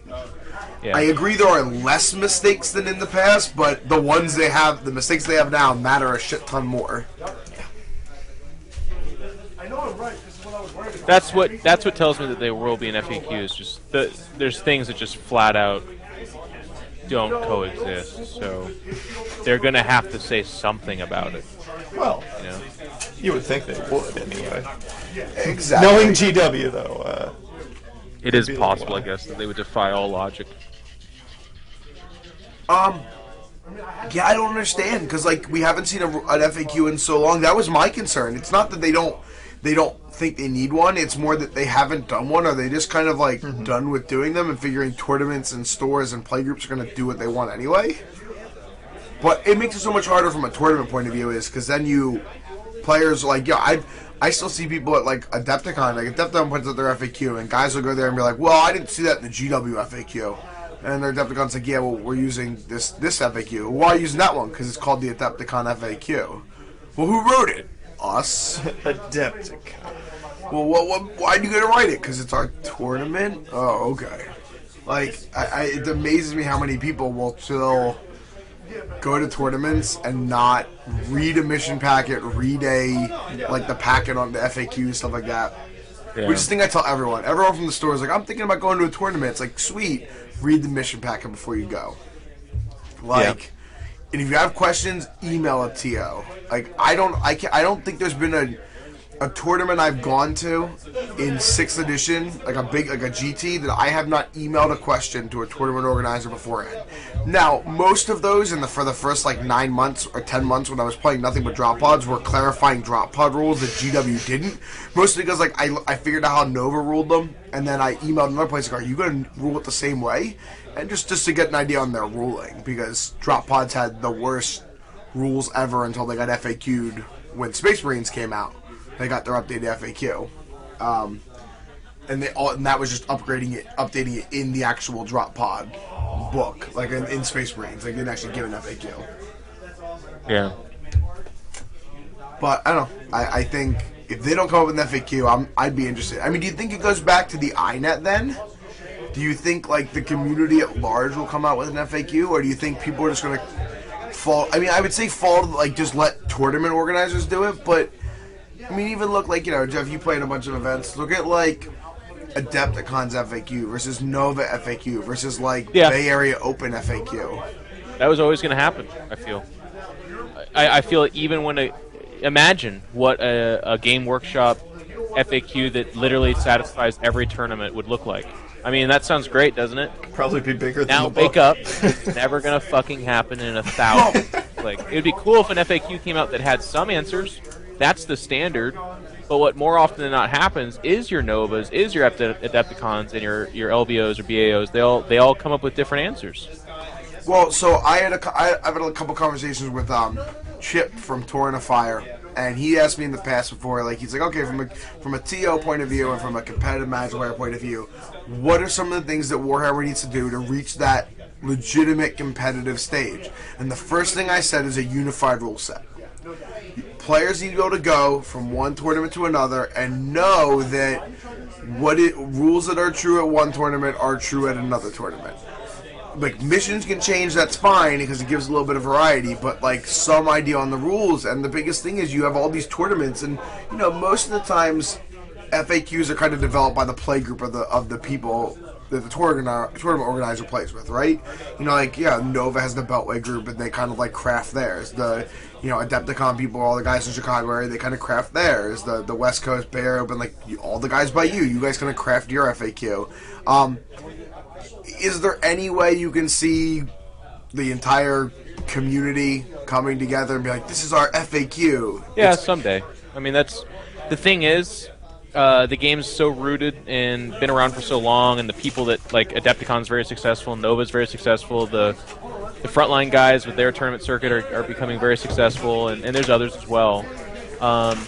They all do talk, they all are friends on some level, and they're like, hey, here's what I think would be a really good idea. And then that other guy, your Mike Brantz, your Adepticon guys, your Reese Robbins, they're like, well, no, I think this is a good idea. And there's no real reason for them necessarily to come together just yet. Obviously, it's to everyone in the tournament scene's best interest that it's not 4 different regionalistic interpretations, but rather one overall major brainchild thing, I hope someday that happens. I really do, but it's not right now. It won't for a while at least. I mean, it's definitely the first. You talked about it, right? Like that's one of the things you're looking at trying to make this game a little more official, so it can be another branch to put on your extensive gaming and internet celebrity and tree of fame. But yeah, like I think it's the first step.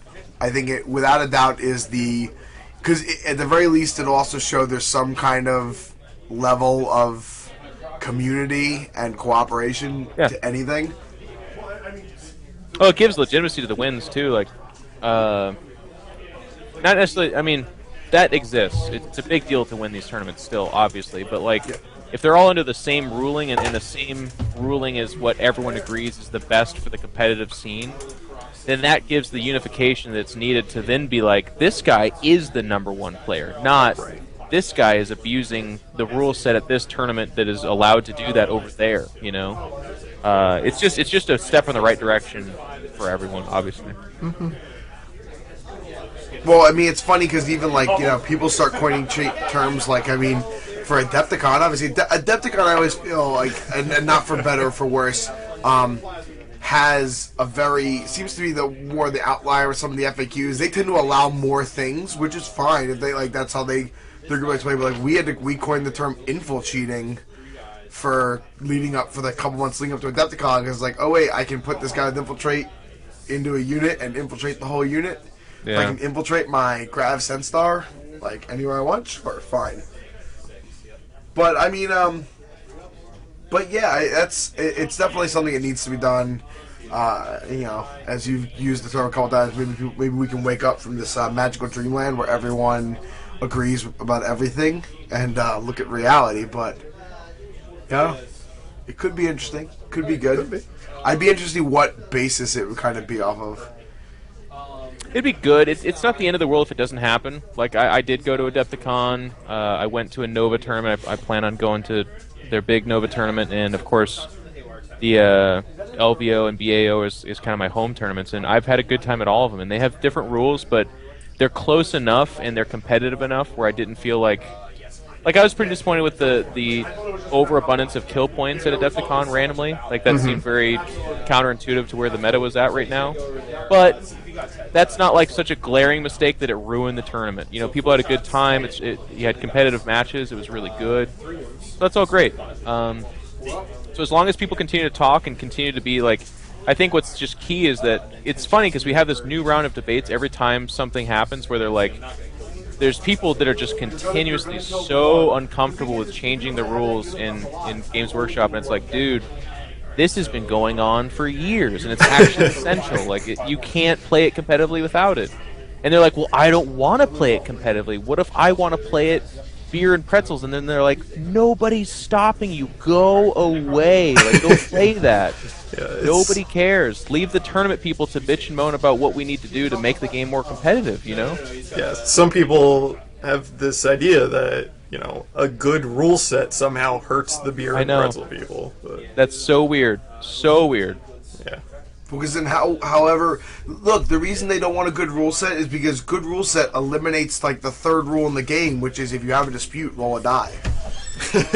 Like, yeah, it's just... That one especially just blasts me in the face in the form of logic, though. Like, because if you are speaking to the fluff people who do buy models to a larger scale because of how cool the models are, or how they fit in the lore, that kind of thing, it doesn't hurt their like for that model if the rules for it are better and make more sense. Like, I look at a codex that's really good. That's the Eldar Codex, where I've seen, obviously you talk about the Jetseer Council, but if you don't talk about the Jetseer Council, you talk about a lot of different lists that have a lot of variety. Oh, yeah. Because so many models are actually really fucking good and make sense and jive and work together. Yeah. And that sells models. Like, yes, the Wraith Knight is one of the biggest selling models, and it's because it's this giant, awesome, really good unit that does a few different things. It has utility, and it represents something that's really powerful to that race as well. She's got a centerfold in the new book, by the way. Yeah, she has a centerfold. But then, like, even Riptides sell well. That's because they're big, fucking awesome robots with giant guns. Like, that's cool too. But then, guess what? They're also super powerful in the game. That will happen over and over again. Definitely. Good rules do not hurt your sales; they only help it. See, I think you're looking at the other end of the glass half full here. The reason you should spend $85 on a rulebook is because it's the only rulebook that comes with its own judge. A D6 is a judge by GW's rules. Dude, I played back in the day when we used to call up the shops themselves to get rulings. That was good. And they would remind us. They'd be like, "Now, boys, remember, just have fun. Don't lose friendships over this." We're like, "We're not. We're just asking you for a ruling because you know the rulebook better than us." There's even someone in the background screaming, "No, Jeff, you can't do that, you asshole!" Throwing models across the ground or the room. Well, we get that a lot. We get people calling up the store a lot and asking for rulings. It happens more often than not. And the best is when people are like, "Are you sure?" Yes. You called me. How are you sure? Well, I have the rulebook open in front of me. Well, are you sure that's right? And they can't. Luckily, they can't see me put my hand over my face through the phone. But if they could, they'd probably be pretty insulted. Yeah. As he says this on live stream. Yeah, because everyone that comes to the store doesn't really watch us. They just wait till it goes up on YouTube and they'll hear me later. But they know what I'm talking about. But it always amazes me the people who ask questions. And like I don't know how do you get it that often with StarCraft? Where people be like, someone will ask you your opinion, and you'll tell them your opinion. I'll be like, "Are you sure about that?" And like, I don't. Yeah, I think I might know something about StarCraft. It's happened so many times that at this point in time, my like snap response is like, "Look, you asked me, so you have to make that choice whether or not you believe my answer. You already got the answer. Like, it doesn't change." I like that. Or if I'm feeling particularly sarcastic, I'll be like, "No, not at all." What are you gonna do about it? Like, stop asking me questions, then I guess, right? That's good. I like that a lot. That's a good. I don't own a shop though, so that probably wouldn't be the best answer. Yeah, you've never met me then in person, huh? My sarcasm is his business model. Oh yeah, I get it. Pretty much. My My sarcasm. family's from New York. It's like it's the other language. It's the language that goes in hand with language over there. Yeah, I'm loud and Italian. Sarcasm is just the next stepping stone. Sure. Jeff, are you sure probes are actually worth building? Yeah. I know, and then sometimes, like I said, I'll be super snarky and just be like, "Well, it's a great question. You should explore that yourself." I encourage self-learning. But yeah, I agree with the ARC saying. Like the consistent rule, like a consensus of rules is what this game needs, hands down. If it can get done, that's great. If it can't get done, it is what it is. So for clarifying what looks like it happened here, Jesse actually won a combat with the Marines there. That Turbogon though is still contesting that objective and is about to looks like charge or drop pod, but it looks like the objective in the bottom right is pretty completely taken by Justin. The bottom left one as well is being fought over. Is there anything left in the bottom left? The top left one is actually, I think Jesse owns that one right now, but I think the Turbogons. Those Gaunts might be within 3. It's close.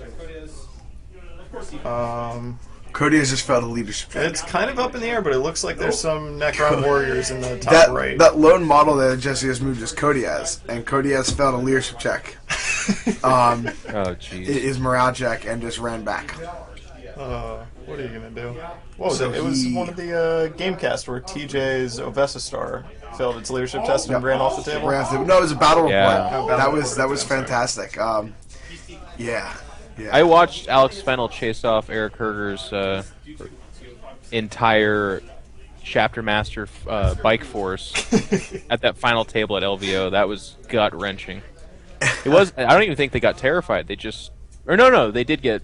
Yeah, they got terrified. I can't remember. Anyways, being on bikes and all of a sudden you're like, "Oh, it's 3d6, isn't it?" You're like, "Yep, goodbye." So long. That I don't know. Those are some of the fun games though, where you pull the ones out from nowhere and like just wonky things happen. Oh yeah. And then you're on the receiving end of the fun kind for of someone. Yeah, exactly. I face Bellicor every time I go in. I've never seen 30 Termagants run so fast for the hills every time. And now I reserve my 30 Termagants, or I deploy them hilariously, like so far off the board that they're just in harm's way, but there's 30 of them, so no one shoots at them. It does funny things to your brain. But I want to shoot them because they're there, but I don't want to shoot them because there's a lot of them and they won't die quickly. So, how many Bellicors do you now have ordered after invisibility and him picking it up automatically? Yeah, I don't know. I haven't looked at our order sheet for Tuesday, but I already know like new editions always do that. Like we sit down. Tuesday's going to be a crazy day for us. I know like me and Jesse are coming in early on Tuesday to just go through the wall and see what our stock numbers are going to change. You know, we have a wall covered in Warhammer stuff that is, 6 foot tall by about 25, 30 feet long. That we have to redo the whole thing because of a new edition. Fantastic. All right, so going to bottom of turn 4, by the way, the Storm Talon has finally decided to join us. Hey, welcome. It exists. Painted by... It is El Chupacabra. Yeah. Painted by Dave Robinson. I don't believe any relation to Jeff. We're all related on some level. Of E6 painting. I don't know if Dave's doing family stuff this weekend. I played my first game against 7th edition was JY2's Flying Monsters Creatures yesterday. Excuse me, Prince Spam, the demon army. Oh, okay. It was interesting. He allowed me to take escalation, so obviously I dropped down my Harridan. Fate Weaver. It was a shit show. He actually dropped down and charged a Tervagon with Be'lakor. He was down to 1 wound, was Be'lakor. I got my 1 smash because he charged through terrain. I needed a 5. I roll a 5, anything but a 1, okay. No, I didn't smash, excuse me. Anyways, the point is, it was preposterous. I kill him. And then the Harridan shoots his strength 10 AP3, 12 shots. I did like 7 or 8 wounds into Fate Weaver. First dice he rolls is a 2. Just pop. Because it's strength 10. Toughness 5. Goodbye. Nice. That's awful. I'll tell you, if because that was the other thing I was holding my breath about. With the D weapons kind of toned down a little bit, and with escalation, quote unquote, allowed, that's the other thing tournaments are going to have to come together on and decide on. If I can bring Haradules or Harridans, I'm okay with that. I'm okay with that. Revenants don't scare me nearly as much when I have those things. Yeah. And I played some escalation. It's funny. Maybe this is like the soundbite that bites me in the ass because I'm like, I'm okay with it. But then later I'm like, get it away from me! Like terrible. But escalation games last about 25 minutes, about 30, 25 minutes. Shorter They're than over Kill really Team quick. games. Great for tournaments. Well, look, you don't have to worry about it. We're only on the internet. Nothing on the internet is ever remembered, recorded, talked about ever again, or referenced. So I think you're safe there. Yeah, definitely. I've learned that lesson. Super safe to say anything you want on the internet. Well, it's funny because I thought, so I wrapped my brain around it a little bit when we kind of started this whole thing, and obviously you've talked a lot with Justin and Jesse, and I know they've picked your brain a little about how to do the streaming and stuff like that. And I really thought, like, holy crap, like people actually stream this because I've never been a big stream watcher normally, and I'm like I've watched myself. I know what I do when I play Magic Online, and I curse, scream, flip out. I'm doing multiple other things. I play League of Legends. Yeah. Yeah, like I play League of Legends, and I am a champion of the silver bracket. And man, the things I say to my computer during some games, like I would never want that on the internet anywhere. Yeah. I never really had that problem. I'm not a rager at all, but I like to joke around, and as I joke around, I say some racy stuff. That I learned you have to filter out quite a bit. In large groups, there's a lot of people that don't appreciate some of the racier stuff. Well, I couldn't, as you would imagine. I couldn't believe it. I don't know what happened last night. Never mind. I'll pass on that for everyone who was in our stream. I'll have to Facebook us for that. We streamed last night at like 2:40. We were streaming at like 2:45 Eastern time last night because we played a game, and I played Necrons against TJ Myers playing Blood Angels, and the game got over by like 10:50, and I'm like, screw it, I'll play another game. Does anyone want to see another game? And like the majority of the chat was like, yeah, play another one. Like we're still up. I'm like, oh, fine. So we were on till like 2:45 in the morning. I was playing drop pods against that Talist. And I think a decent chunk of our viewers were in like the UK too. So Yeah. it was like 6 in the morning. Yeah, we had a lot of people from That's Europe, awesome. and it was a late. And like by the end of the night, you're just like the things you say without thinking are fantastic. We're like, wait, all these microphones I are bet that still was on. a really high quality game too. Just very good decision making, very sharp. I mean, it was great for me. I was playing drop pods. I was still very awake on my first 2 turns, which is when everything that matters for drop pods. And past that, it was just cleaning up. And we were playing with the tactical objectives, and like I got such a huge advantage on the first 2 turns. I think I had like 9 to his 4 going into turn 3. and he had less than half of his army left alive, and I'm like, I don't think this guy. We got to turn 4, and then he finally did the math. He's like, so I have to get every tactical card for the rest of the game, and you can't get a single one, and I need at least one to give me D3, and that D3 has to be at least a 2 or higher. Yeah, I think I'm okay. I think I'm in this. He just conceded. He's like, yeah, That's sound decision. That one. Yeah, it was 2:45, and he's like, I'm going to concede now. Thanks. We're all just gonna fall asleep. Yeah, we right played here till on 1 the floor. a.m. And I kid you not, I wasn't making it up when I said Frankie played a 5-hour and 45-minute game. They filmed it via bat rep, and I'll tell you, the funniest thing to look out for is at the beginning, they're loud, they're laughing, they're hooting and hollering, because it was it's that demon spawn army. Like he goes in with I think he starts with 35 warp charges literally, and just they're just laughing, and then the game just won't stop happening. And at the end, they're like, "This is the worst game of 40k I've ever seen in my life." Like a Survivor story. So it's going to be the funniest bat rep because the emotional and physical drain that occurs is immense. Yeah. Yeah, and you guys just throw the whole. You guys don't really edit much, do you? Reese edits, and he's not an editor, so there is some editing there. Usually I mean, it's just... for length, you guys do reasonably long... in total, a bat rep is usually like 15 to 20 minutes. Oh, okay. Oh, okay. I think you guys did more of the long... They used to do it where they would talk before and after every turn, and then talk through each turn. Like it was getting closer to like 30, 35 minutes, but never more than that. It's never real time. Okay. Yeah, I mean, the only thing we do real time anymore is that's the Gamecast because we're sitting here talking. But like, I enjoyed the fast battle reports personally. Yeah. I don't need to see every turn everything that happens every turn when I want information. If it's meaningful, like I still am waiting for a tournament to put the resources towards like you guys are getting close. I like the camera angles. I like all that. I like the commentary, but I would be super interested in a tournament that real time, straight up the whole thing. Both players are mic'd and multiple camera angles, and you can follow the game. You know, it's super hard, but if that's done right, I think that'd be so. I mean, we did it, and you should check out. We did it for Delaware Open. It was a local GT, a 32-player GT. There wound up being like 26 actually at the event, and we did it at right after Adepticon. And we posted the videos up, and it wasn't bad. The problem is for us, it was in like our 3rd week of doing the Gamecast, and the only reason we did it is because they're guys who like we know. It's a local group to us, and actually one of the guys from that group is going to be playing our 3rd game later tonight. But yeah, and we had a lot of fun doing that, and it's something that we definitely want to look into doing more. I know like 11th Company and Pat and. They used to go to Pat and Neil used to go to events and hook stuff up, but it was definitely, they didn't do commentary, they just let players talk. And the problem with players talking is, and it's kind of the thing I'm trying to train people at more, guys don't kind of discuss what they're doing enough. Like, right.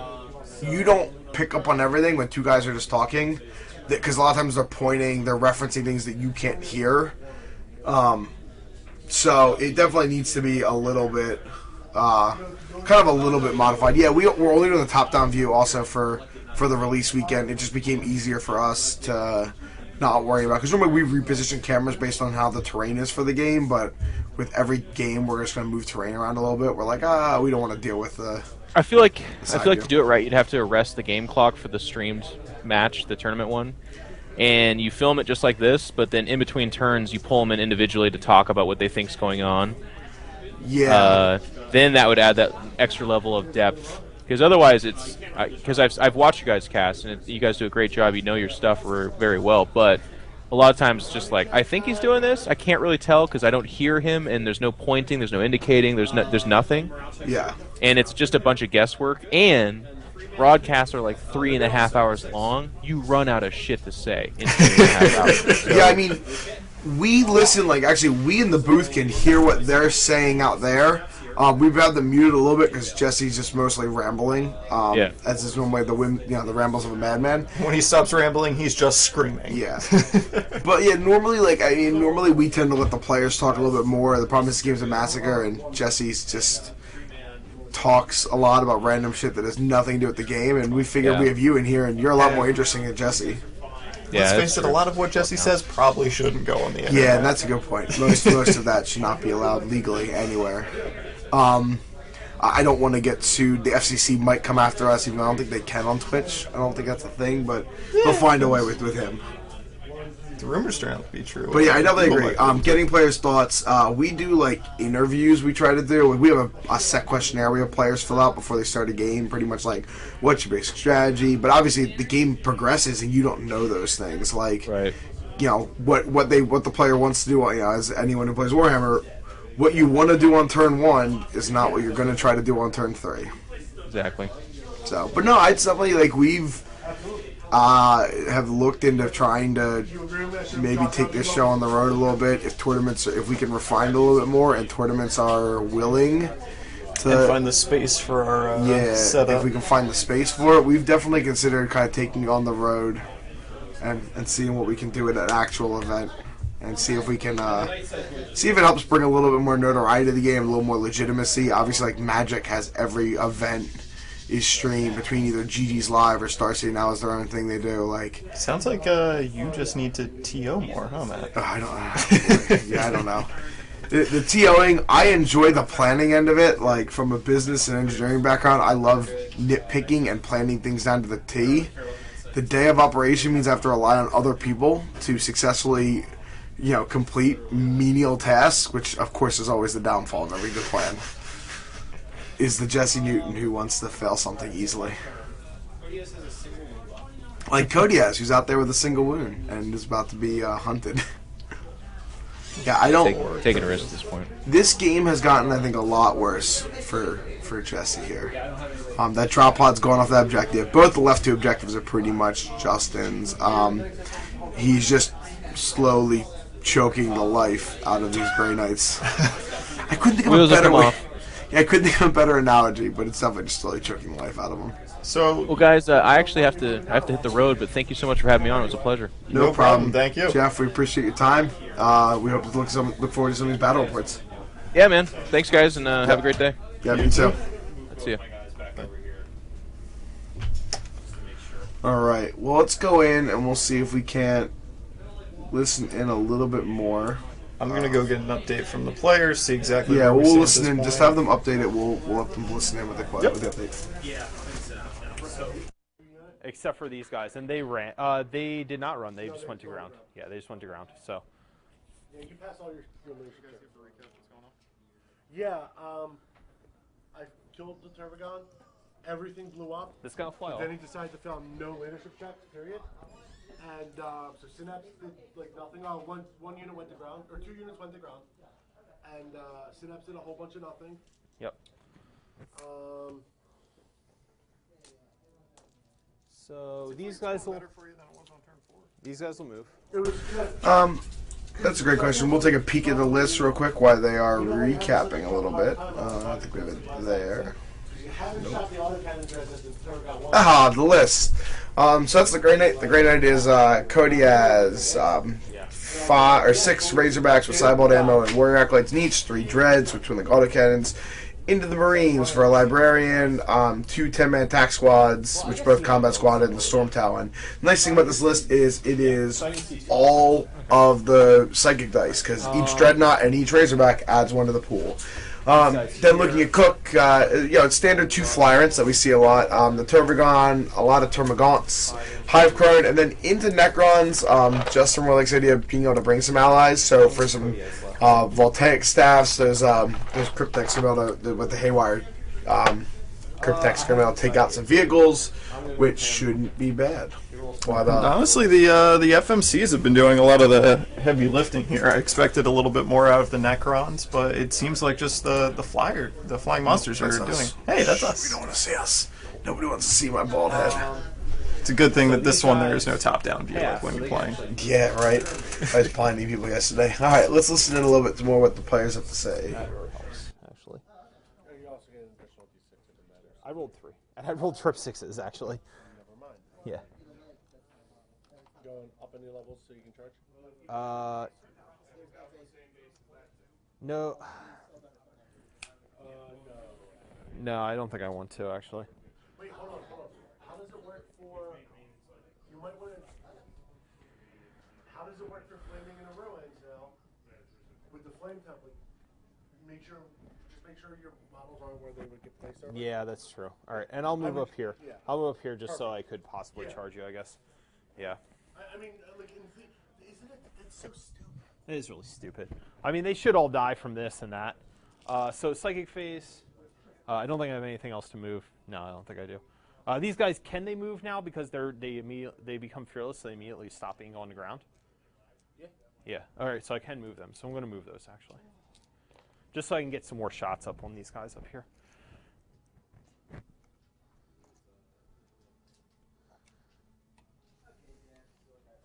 What a game.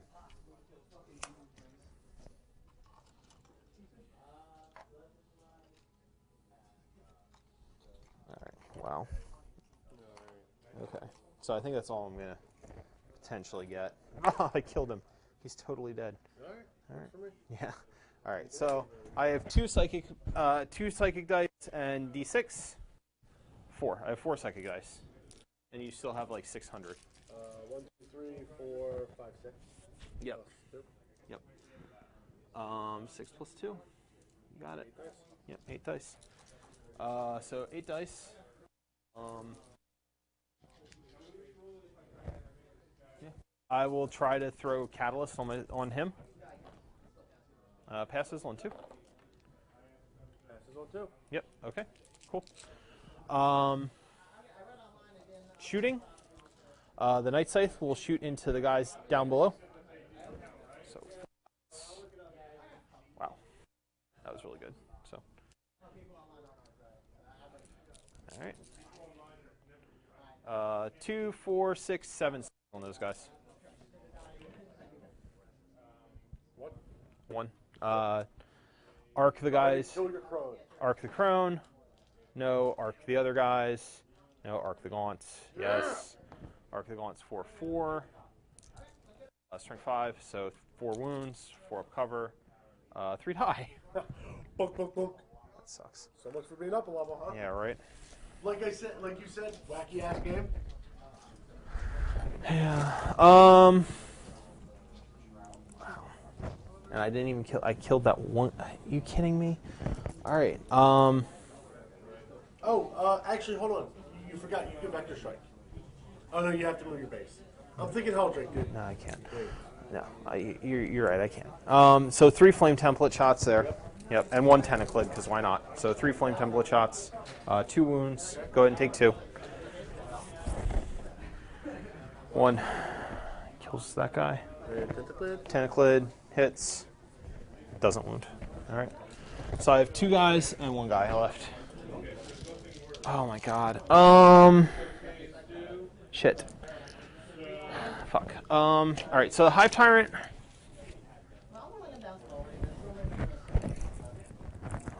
These guys here are 1 is in and 2 are in. So I have 2 guys that are snap firing there because they went to ground. No.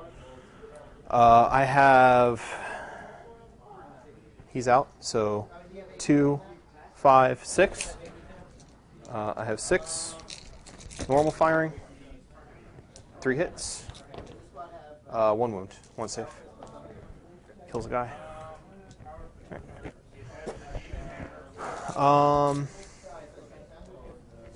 That cannot possibly be worse for me, actually. That really cannot be possibly worse for me.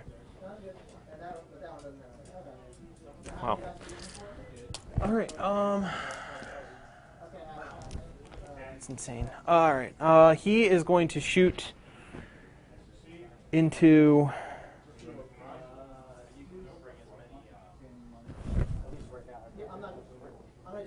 He can't even see him. He is going to shoot into the 1 guy. You're just shooting here? Yeah. He can't even really see the other guy. I found 3 out of 5. Okay, it's fine. The 3-man squad will run. Okay. 2 inches. All right, so he'll go there. How's it going, Jess? Back and forth. You guys, 10-minute warning. Shooting here. Actually, do the shooting here because that's all that's going to matter. Yep. If you kill 4 shots. 4 shots from the Haywire Tech. 2s. 4 wounds. 4 or 5 hours. 2. All right. You kill both. Yep. The rest of the squad. Can I see the other? He at least can. Oh, okay. The 2 guys definitely can. All right. So 8, 10.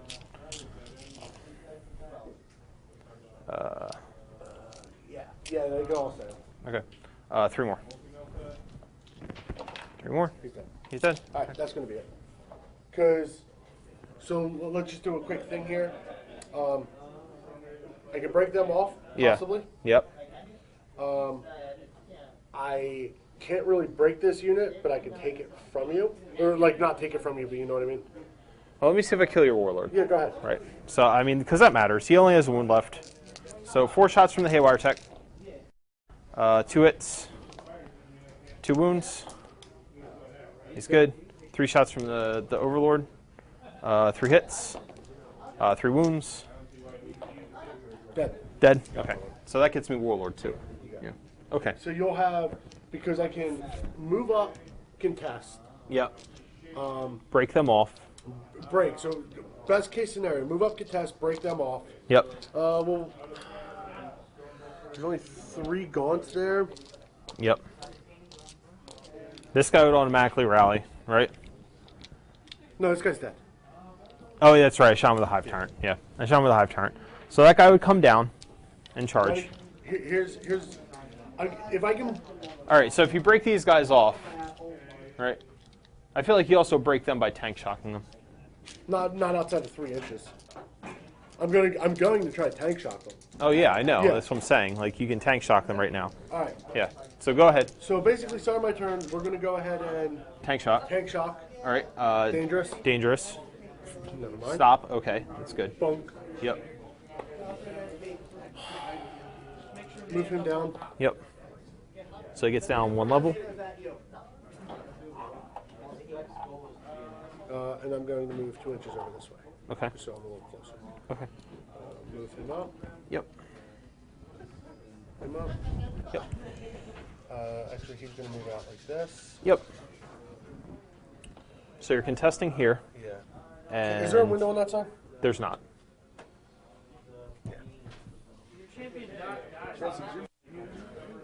Probably. Yeah. Okay.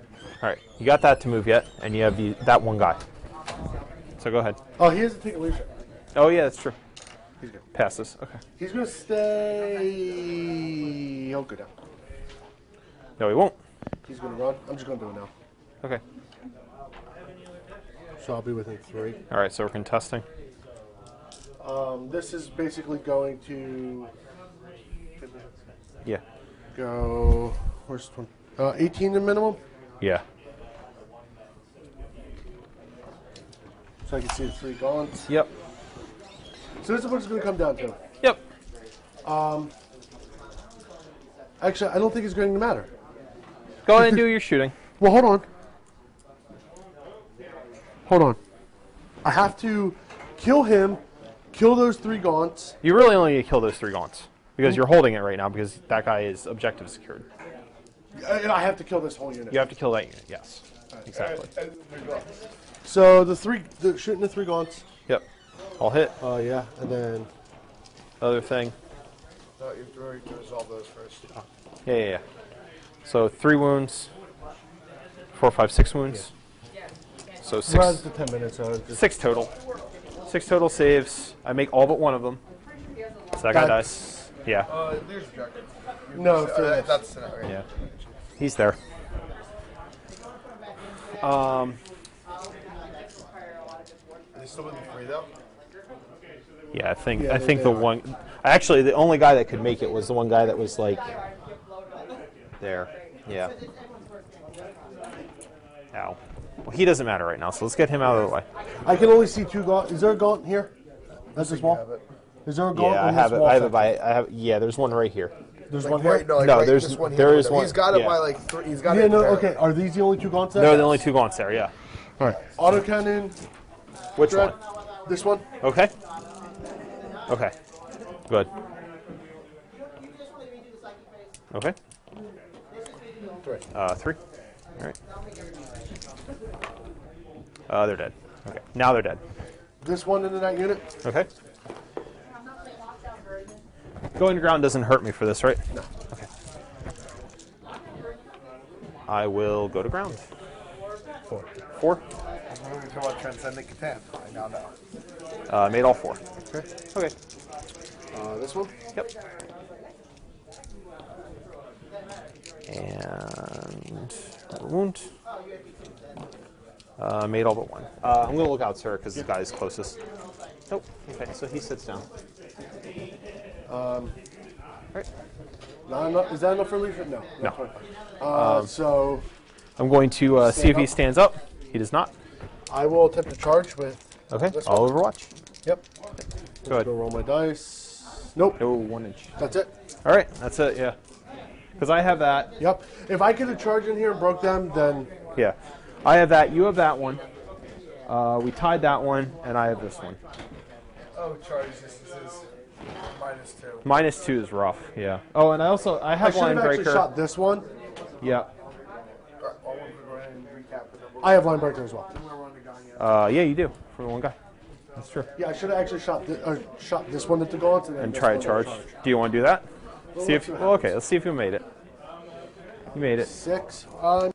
All right, so there you have it with that game. What pretty much they wrapped up there at the end is trying to get through things quickly.